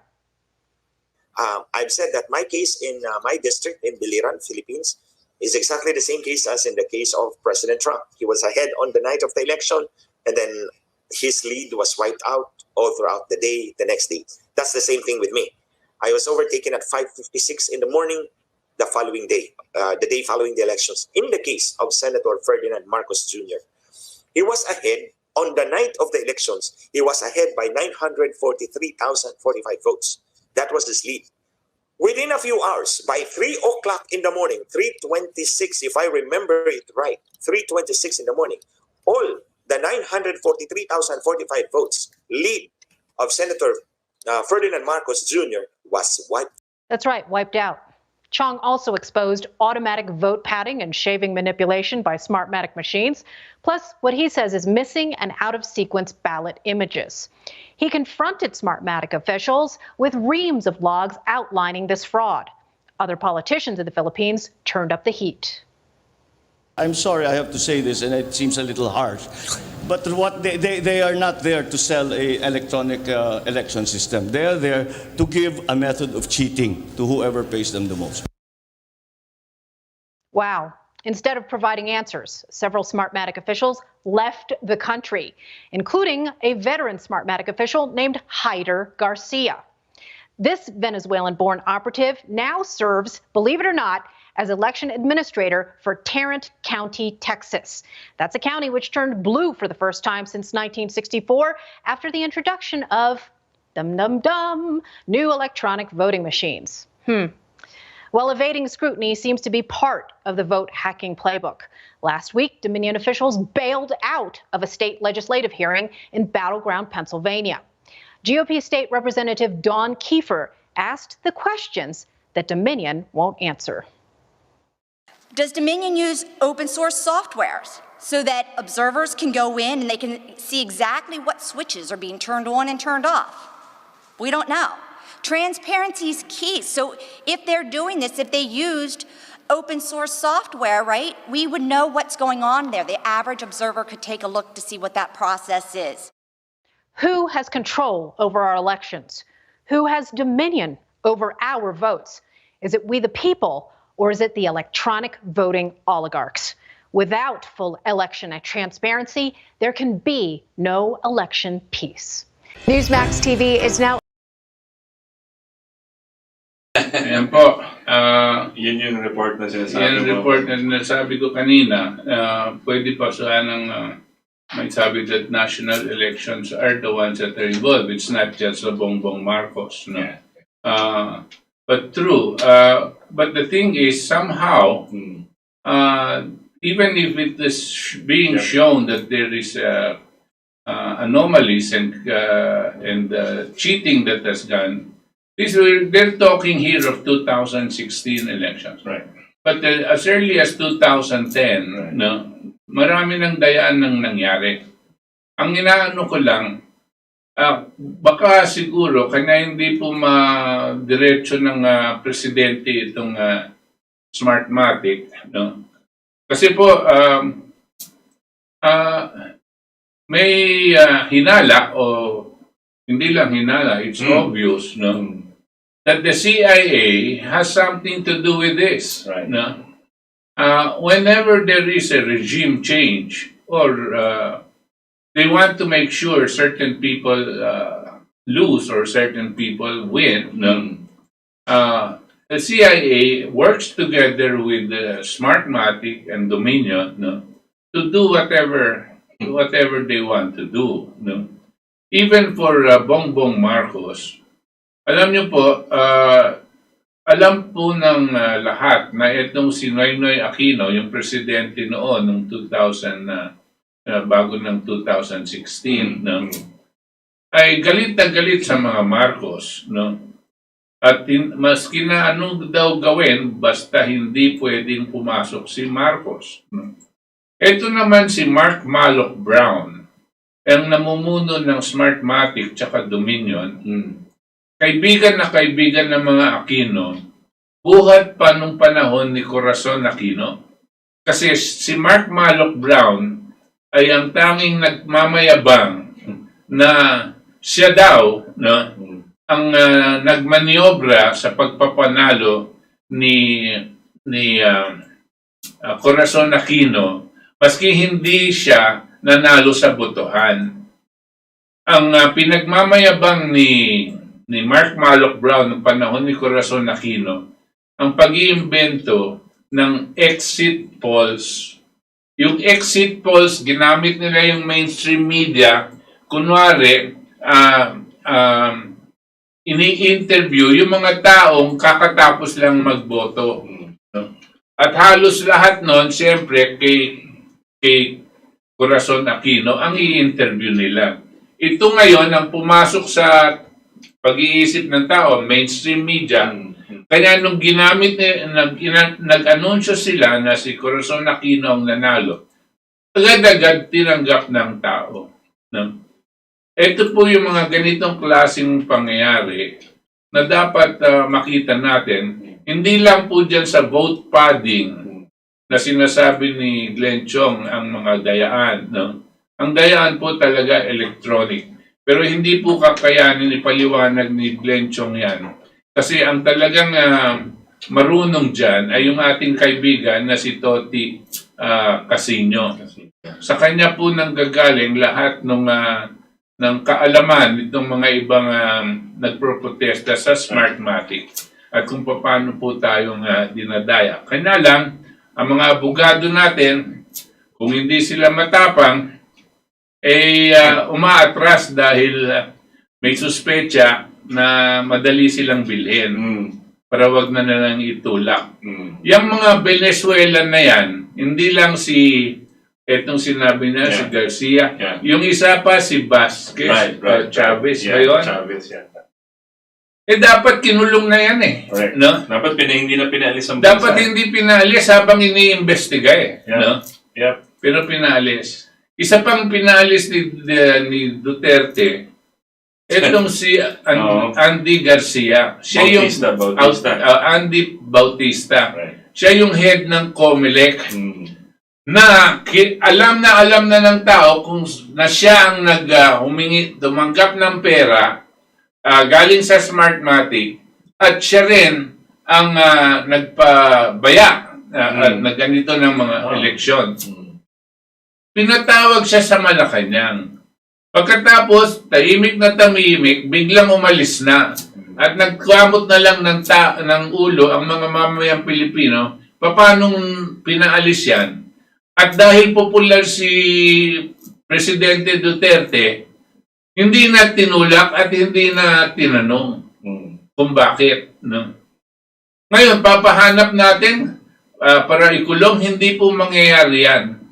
Dahil ang mismong nagpakawala sa kanya, si President Duterte. Bakit siya papakawalan?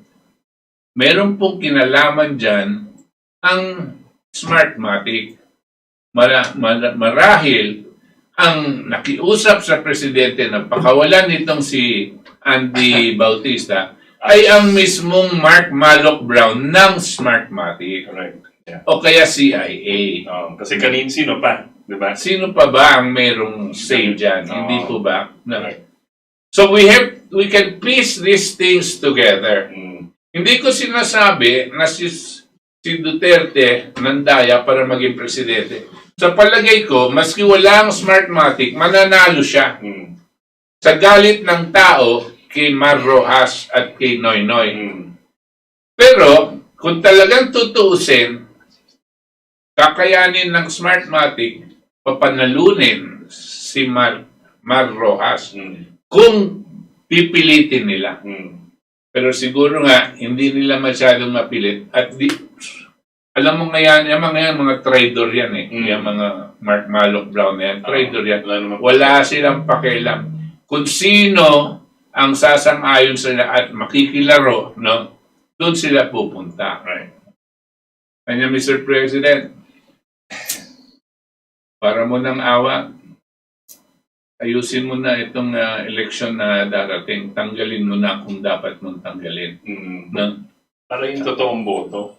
Tsaka wala na yung mga machine na yan. Dahil nagpapalit-palitan lang ng pangalan yan. Yes. Yung Sequoia, Dominion, Smartmatic, nagpapalit-palitan lang yan. Tanggalin mo na. Pwede, bago ako matapos, dapat malaman ninyo. Doon sa Germany, Frankfurt, Germany,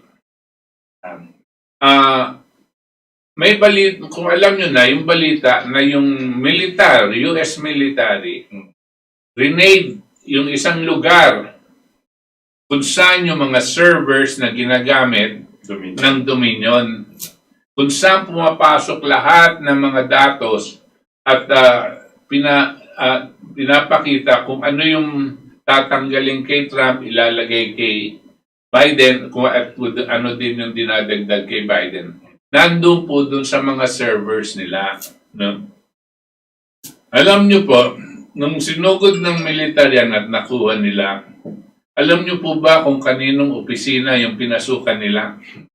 Kasi ang militar hindi basta-basta pwede pumasok na kaninong opisina na German dyan. Yeah. Pero merong opisina ng isa na pwede nilang pasukan. Alam nyo kung ano? Opisina ng CIA. Wow. Ang CIA mismo ang may hawak sa mga servers na pandaraya kay Trump. Yan po ang sinabi ni Sidney Powell. Narinig nyo na dito si Sidney Powell. Grabe. Can you imagine that? Grabe. Treason at to the highest degree. Oo. Grabe yun. Against their own country, no? Against their own country. Wow. At ang balita namin, hindi naman sinasabi, hindi pa konfirmado to. Ang balita po namin, nung sumugod ang military, Special Forces para kunin yung servers dun sa CIA office. Etong CIA, nag-hire pa sila ng mga mercenary para makipagbarilan sa US Special Forces. At meron pong mga namatay na US Forces dyan. Mismong CIA, kukuha ng mga gwardya na bayaran para patayin ang mga sundalong Amerikano. Can you imagine that? Dahil dinefend nila itong, nagulat sila dito sa pag-raid sa servers. Malaking story. Abangan nyo po. Hindi namin alam kung itong particular detail lalabas na. Pero sigurado po yung servers, hawak na po ng militar tsaka ng gobyerno ni Trump at kasalukuyan na nalabas na nila yung mga datos na kinakailangan nila para iharap, isubmit sa Korte Suprema sa Amerika. Wala pong kaduda-duda na talagang malawak ang dayaan na nangyari doon. Grabe yun. Tandaan nyo yon, servers sa Germany, tapos aayusin yung election sa Pilipinas, sa US. Tandaan mo tayo, may server daw, nung panahon nung 2010, ang server, yung secret server, nandun daw sa Antipolo. Meron tayong mga reports na ganyan. Yung gusto sabihin, yung mga datos, pumupunta muna dito sa secret server, tapos ibinabato sa computers ng COMELEC. Kung ano na yung resultang gusto nila. Grabe. No? Hindi mo naman kailangan kasi ilabas sa ibang bansa. Pero mas na ilabas mo sa ibang bansa, no? Aabutin pa rin yan kasi satellite yan eh. Satellite ang transmission of the data. Pero dito, kung bobo mga Pilipino, maski na kapitbahay lang, pwede nilang lagyan ng server. Dahil hindi natin. Maski nung 2019, meron din secret server. Tandaan nyo, 2019, 7 hours namatay yung pinauwi yung mga nandun sa transparency servers. Pagbalik nila, ito na yung total. Number 1 na si Villar. Yes. Di ba, ano yung server dun sa, Chairman, yung sa Araneta? Area, yung hotel. Yung sa Novotel. Yung Novotel, ang suspecha doon, pag-aari yan kasi nila Mar Rojas. No? Ang suspecha, meron talagang server doon. Nagagamitin sana para mawala si Duterte. No? Yung server doon. Pandaraya. Mukha yatang dahil nabisto. Nasa media yun eh. Yung waiter, no? Nagsabi merong ganito. Tapos etong si Andy Bautista, he did not raid it right away. He raided it 1 week after nung nalinis na. Okay. Ngayon, nabisto ngayon ito. Ang aming suspecha, nung nalaman ni Duterte na meron sanang pandaraya na gagawin sa kanya dito sa may Novotel, no? Tsaka siguro lumipat itong si Mark Malloch Brown, no? Para kausapin si Duterte na sasabihin, hindi, ikaw ang gagawin namin panalo. Kundi. No?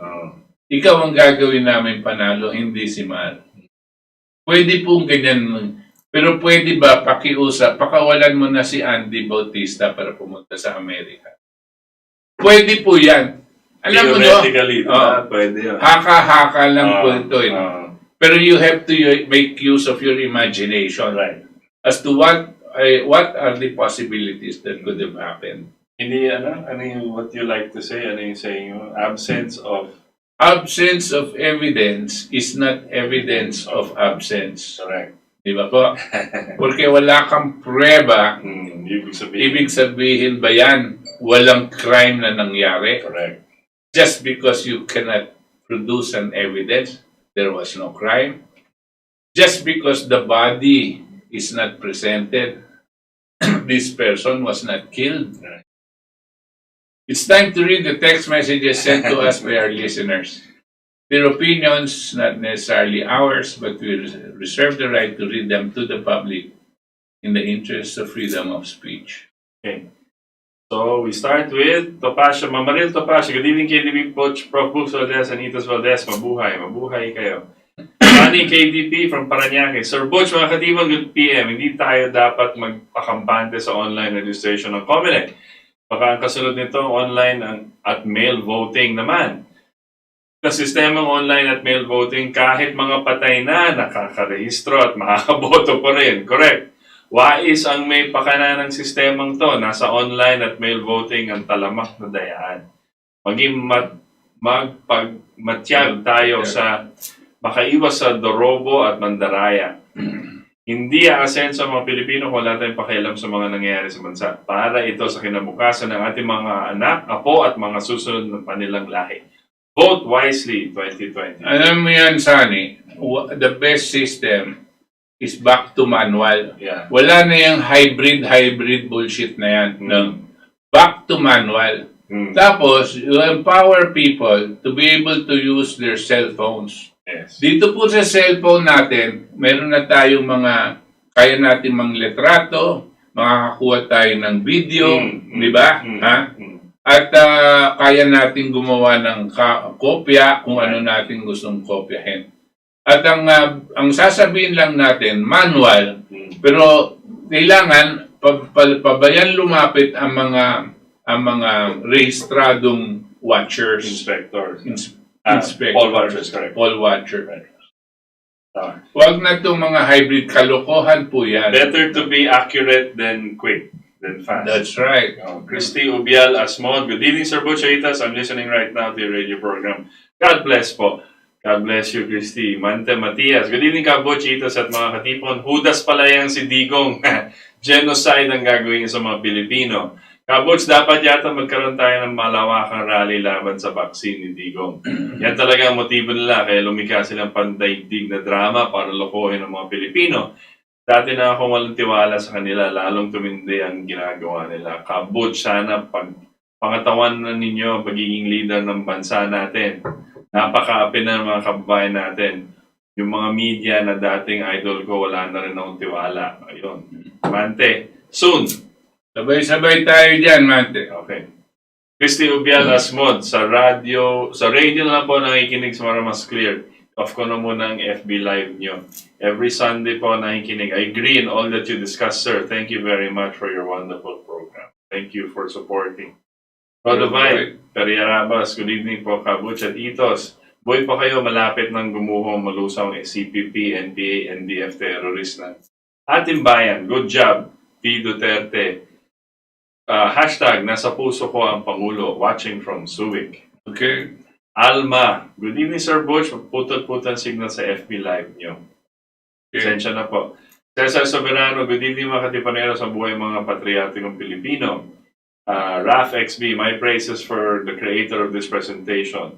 Simple, cute, and informative. Oh, yung YouTube. What's her name? Palimutan ko. Basta, panoorin niyo ulit. Tapos may credit naman siya. Gary Timbal Guibs, tanong ko lang po, tama pong tawagin bayani ang makakaliwang grupo? Sabi ng isang madre. Hindi. Okay, next. Hindi po sa akin po, hindi po mga bayani yan. Hindi talaga. Kasi ang kanila pong, maski na nakikita nyo po, kung minsan meron kaming kasama dito sa interview, kaya sila na po nagsasabi sa sarili nila. Ang pakay nitong mga kaliwa, ay para sa partido lang at hindi para sa tao. Wala silang talagang pakialam sa kapakanan ng taong bayan. Para sa partido lang. At lahat ng pag-extortion operations nila, yung pagkuha ng pera ay para sa kanila at liderato nila. Wala pong naitutulong sa taong bayan ng mga yan. Gary Timbal Guibs, breaking news, patay na sa enkwentro mga militar versus NPA terrorist group ang anak ng regional bayan muna rep sa Surigao. We will verify. Kim Poyulo watching Ruth Group. Hi po mga kababayan, kapwa Katipunero. Marwa Cornell, revolutionary government, marami ng insurgents sa loob ng government. We have to change constitution according to the will of the people. Sakal na mga Pilipino. You might be right. Yep. First blood. Mga NPA, piliin nyo na kabuhayan kaysa kamatayan. Wala kayong magagawa. Tinuturing kayo ng salot ng bayan. Hindi kayo bayani sa bayan, kundi salot ng bayan. Buti pa sumuko na kayo lahat. Kawawa kayo dyan. Abelardo Alipio Peralta. Greetings po, Sir Butch and Son, bro. Hello, Abelardo. KD35 Blog. Kevin Durant. New here, sir. Okay, 35 yung number niya. New here, sir. Pa-shoutout po. Salamat. Nice topic po. Okay. Bron and Ja Adventures. Tama pa kayo mga sir. Sad reality po. More power po. Watching here from Korea. Wow. Glenn Buan, even if you sign a waiver and be vaccinated, such waiver will not exempt the government from liability because it is tantamount to duress. That's right. Eva Araneta Sevilla, good evening po, dapat yan pa-signature campaign ibalik sa government. Meralco and Nawasa. Okay. By the way, meron na po tayong survey. Gawa ng survey ng bayan. Isa po siyang survey company na nagtanong kung gusto nilang ipairal ng presidente itong Artikulo 12, Section 17-18 na magbibigay ng poder sa kanya state of emergency, aakuin yung mga public utilities upang maibaba ang halaga ng kuryente, tubig at iba pa, no? At ito pong survey na ito ay ginagawa ng survey ng bayan. At hindi pareho po ng mga ibang nagsa-survey like SWS, Pulse Asia. Ito pong survey ng bayan, pwede niyong i-check kung sino yung mga tumanggap na mga tanong. Dahil nakalagay po yung kanilang mga cellphone number at kadalasan pati daw yung mga address nandun. So kung gusto niyong i-check kung tunay yung survey na yon, no, pwede din kayong magsulat sa kanila at ibibigay nila sa inyo, bibigyan kayo ng pagkakataon mag-check po nito. Ang tinatanong po nila kadalasan, hindi po bababa sa 50,000 to 60,000 people every survey. Kung minsan umaabot pa po ng 80,000 yung sinasurvey nila. Ang sumasagot po dito sa katanungan, hindi po naglalayo sa 3, 5, or 8,000 people ang sumasagot. Kaya dito sa 3 to 8,000 people na sumasagot, yan po ang mga nag-respond dun sa katanungan. Kanya po kaya natin habulin o tanungin kung sila nga yung tinanong at kung sila nga yung... So it can be verified. Ang SWS, ang Pulse Asia, you cannot verify them. They will say, hindi pa pwedeng i-verify ito kasi there is a respondent to researcher agreement na the respondent will not be disclosed. No? Yan po sinasabi na, kanya hindi natin alam kung totoong tao yung mga tinatanungan nila. No? Hindi po natin alam yon. At hindi rin natin alam kung sino ang pumondo nung survey na yon. There is also a confidentiality arrangement between the one who funded it and themselves. So wala tayong alam, basta ilalabas nila yung kanilang resulta ng survey. Kanya po medyo malabo. No? Dito po sa survey ng bayan, kanya ito po ang amin tututukan at palagay ko re-respetuhin, no? Dahil po merong you can verify. Handa silang magpa-examine, no? Na ito nga ang sagot ng taong bayan. Salamat po dito sa tanong nyo, pero nabigyan ako ng pagkakataon ma-explain sa inyo ito. Ninya Susan, good evening po. Ituloy na lang po natin ang ating laban para sa karapatang pantao. They don't have the power. The power is within us. Only God is perfect for all His creation. Right. Raf XB, sana po makalusot na this time ang KDP candidate sa 2022. May isa pa pagkakataon ng sambayanan. Kalabanin natin smart magic at balik ang manual count. No to mandatory vaccination. Yes. Margie Mabaya, tama po kayo, hindi mandatory itong vaccine kung sino lang may gusto. Hindi yun lang ipabaksin nila. Kasi ako ayaw ko 10, ang buong pamilya ko ayaw ko i-vaccine sila. Correct. Tama. Karapatan niyo po yun. Emily Stotsem, hawak ni Isko, hawig ni Isko Moreno si Aguinaldo. Hehehe. Siguro sa physical lang, sana. Motion Science, napaka-lopsided po yung Vax Contract Agreement. Papayag lang sa ganung arrangement ay kung kikita ang malaki na middleman as in their role in this purchase.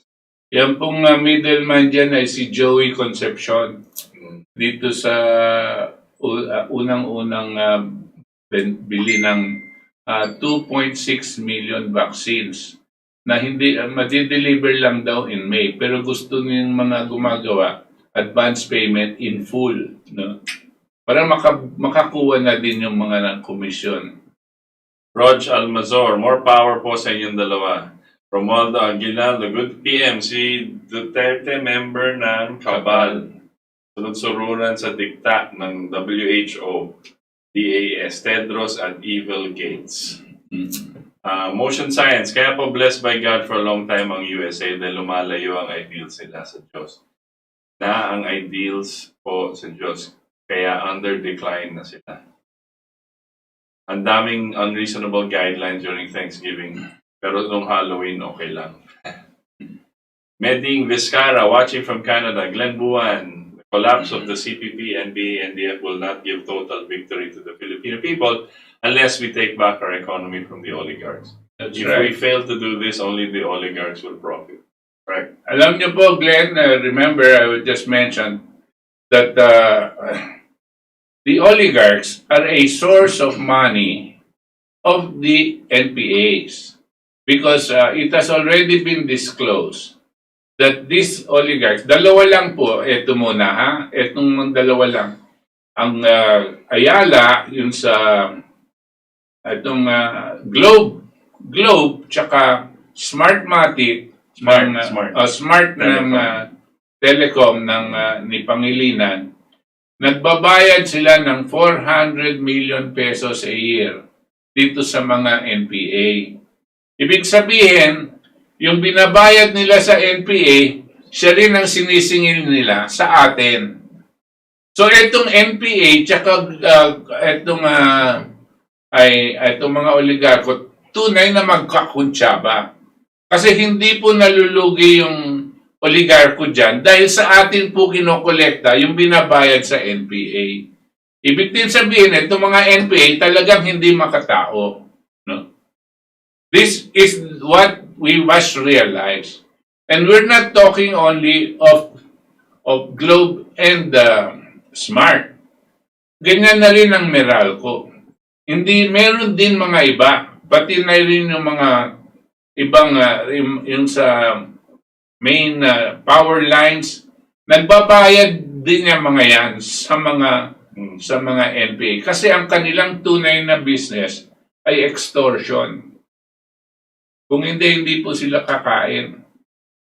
So by the power of their gun and the threat that papasabugin nila yung mga tori ng Smart tsaka ng Globe o kaya sa Meralco, doon lang sila talagang kumikita.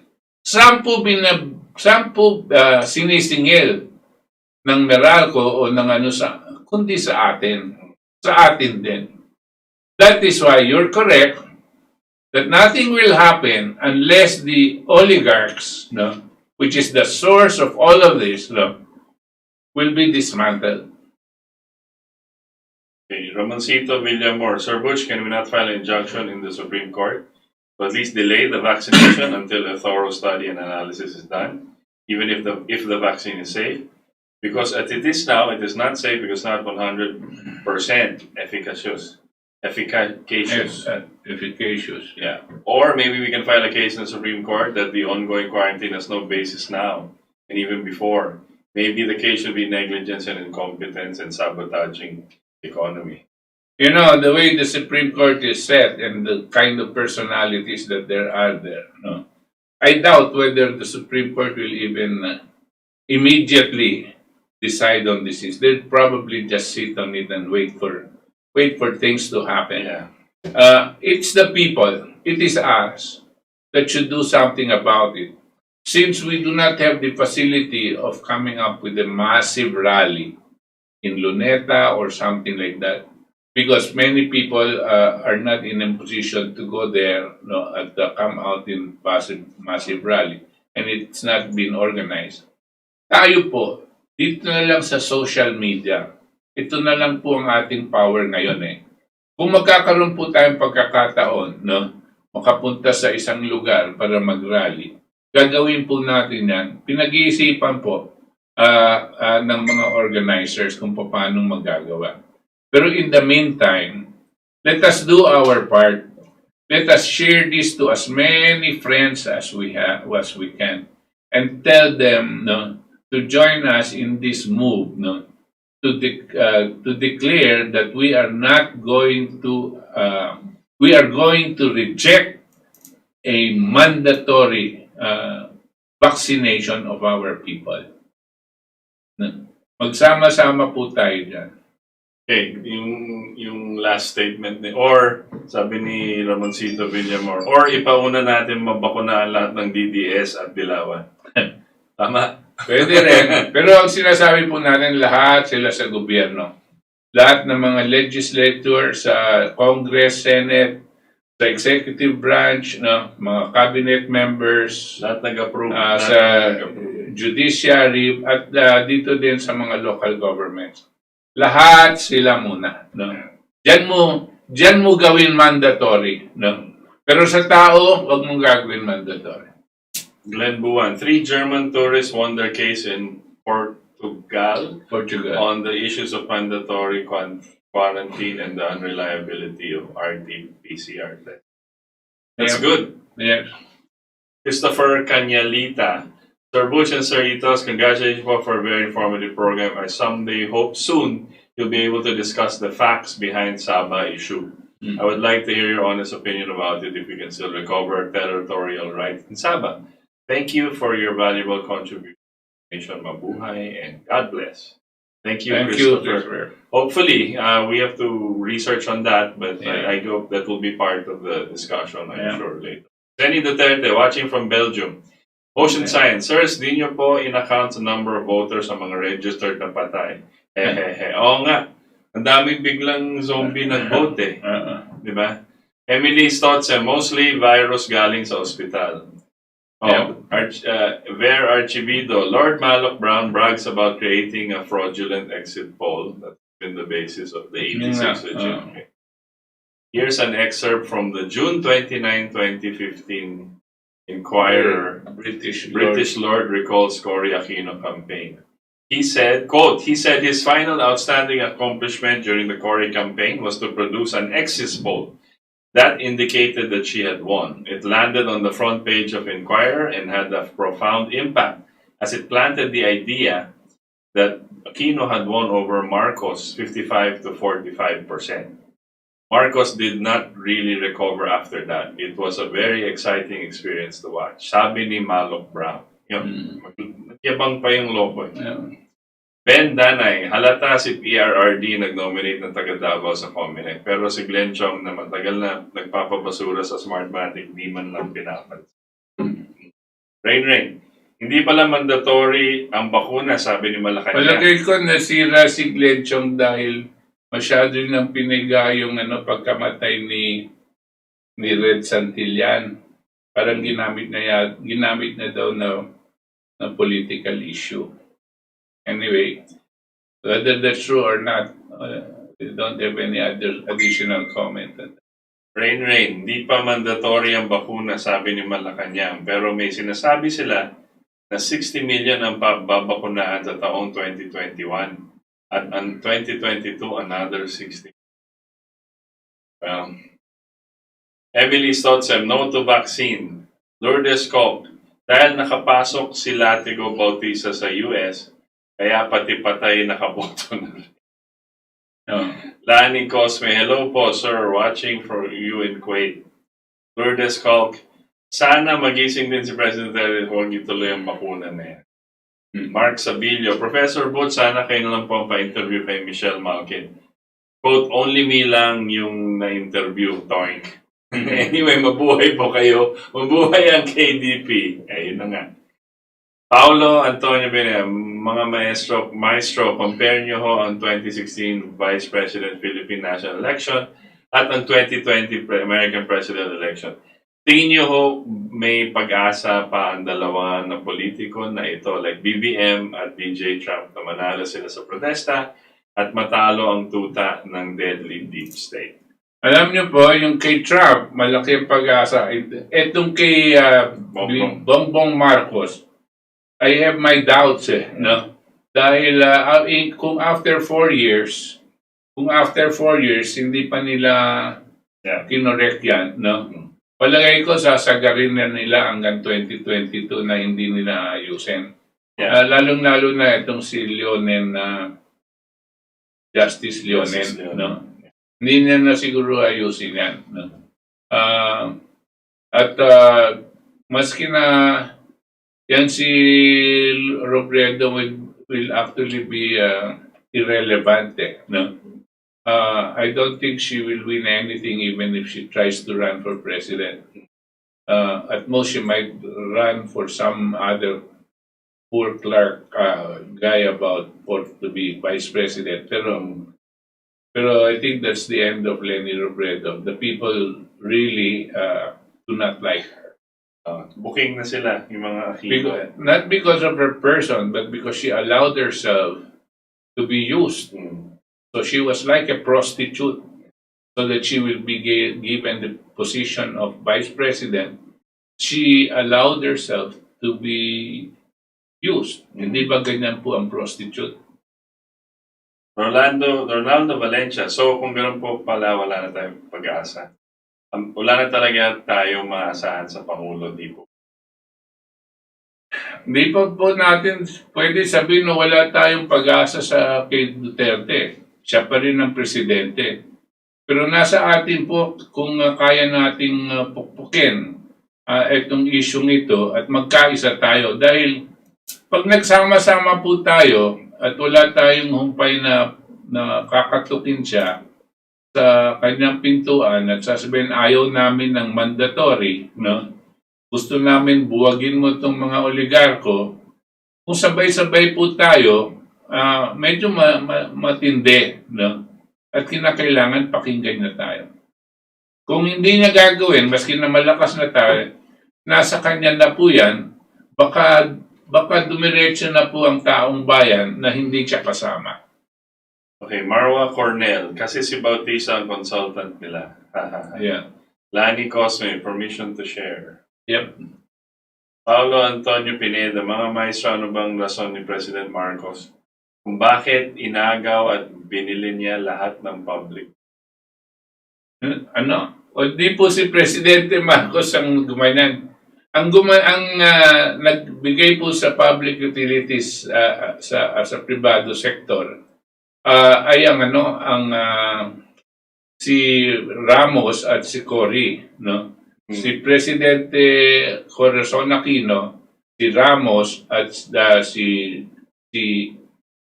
Gloria Macapagal Arroyo ang naging pinamigay nila ang public utilities sa mga oligarko. Through globalization. Through privatization. Yeah. Noong panahon po ni Presidente Marcos, pag-aari po yan ng gobyerno, kanya po hindi mataas ang halaga ng mga sinisingil sa atin. Yeah. Tsaka, I'm not sure ano yung sabihin mo na inagaw. Iba yung... Di po niya inagaw yan. That's government property po, lahat ng public utilities. Tapos pagdating nila Cory, they went to privatization. Angelo Solano, no to Smart Magic, PI, kayo mga oligarchs, pati vaccine, nakialam rin kayo. Pati congressman, nangihingi ng donasyon sa bakuna.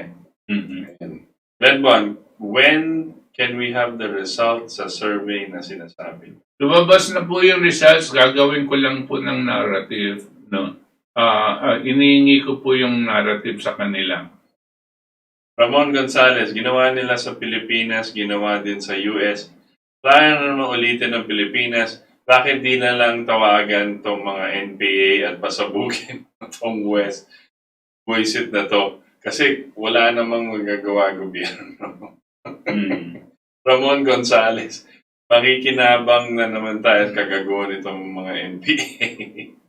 Abelardo Alipio Peralta, Trump will win back by American patriots and like-minded people all over the world. I agree. We agree. Motion Science, doon po kami unang nagduda sa sincerity ni PRRD nang sabihin niya away mag-asawa lang sila Andy Bautista despite all the damning evidence na lahat ng ex-miss. Tama. Right? Jose Perez Oco, nako sir, tama lahat yung sinabi niyo. Election was rigged in the US. Malapit po talaga ang laro ng mga kabal. Pangulo po yata isang member din po ng shadow government NATO that wants to push a new world order. O nga po, alam niyo po, meron pong isang salita si President Duterte na medyo kinabahan ako, tumaas ang balahibo ko. Kasi po, ang unang nagsalita po at gumamit nitong salita si Biden.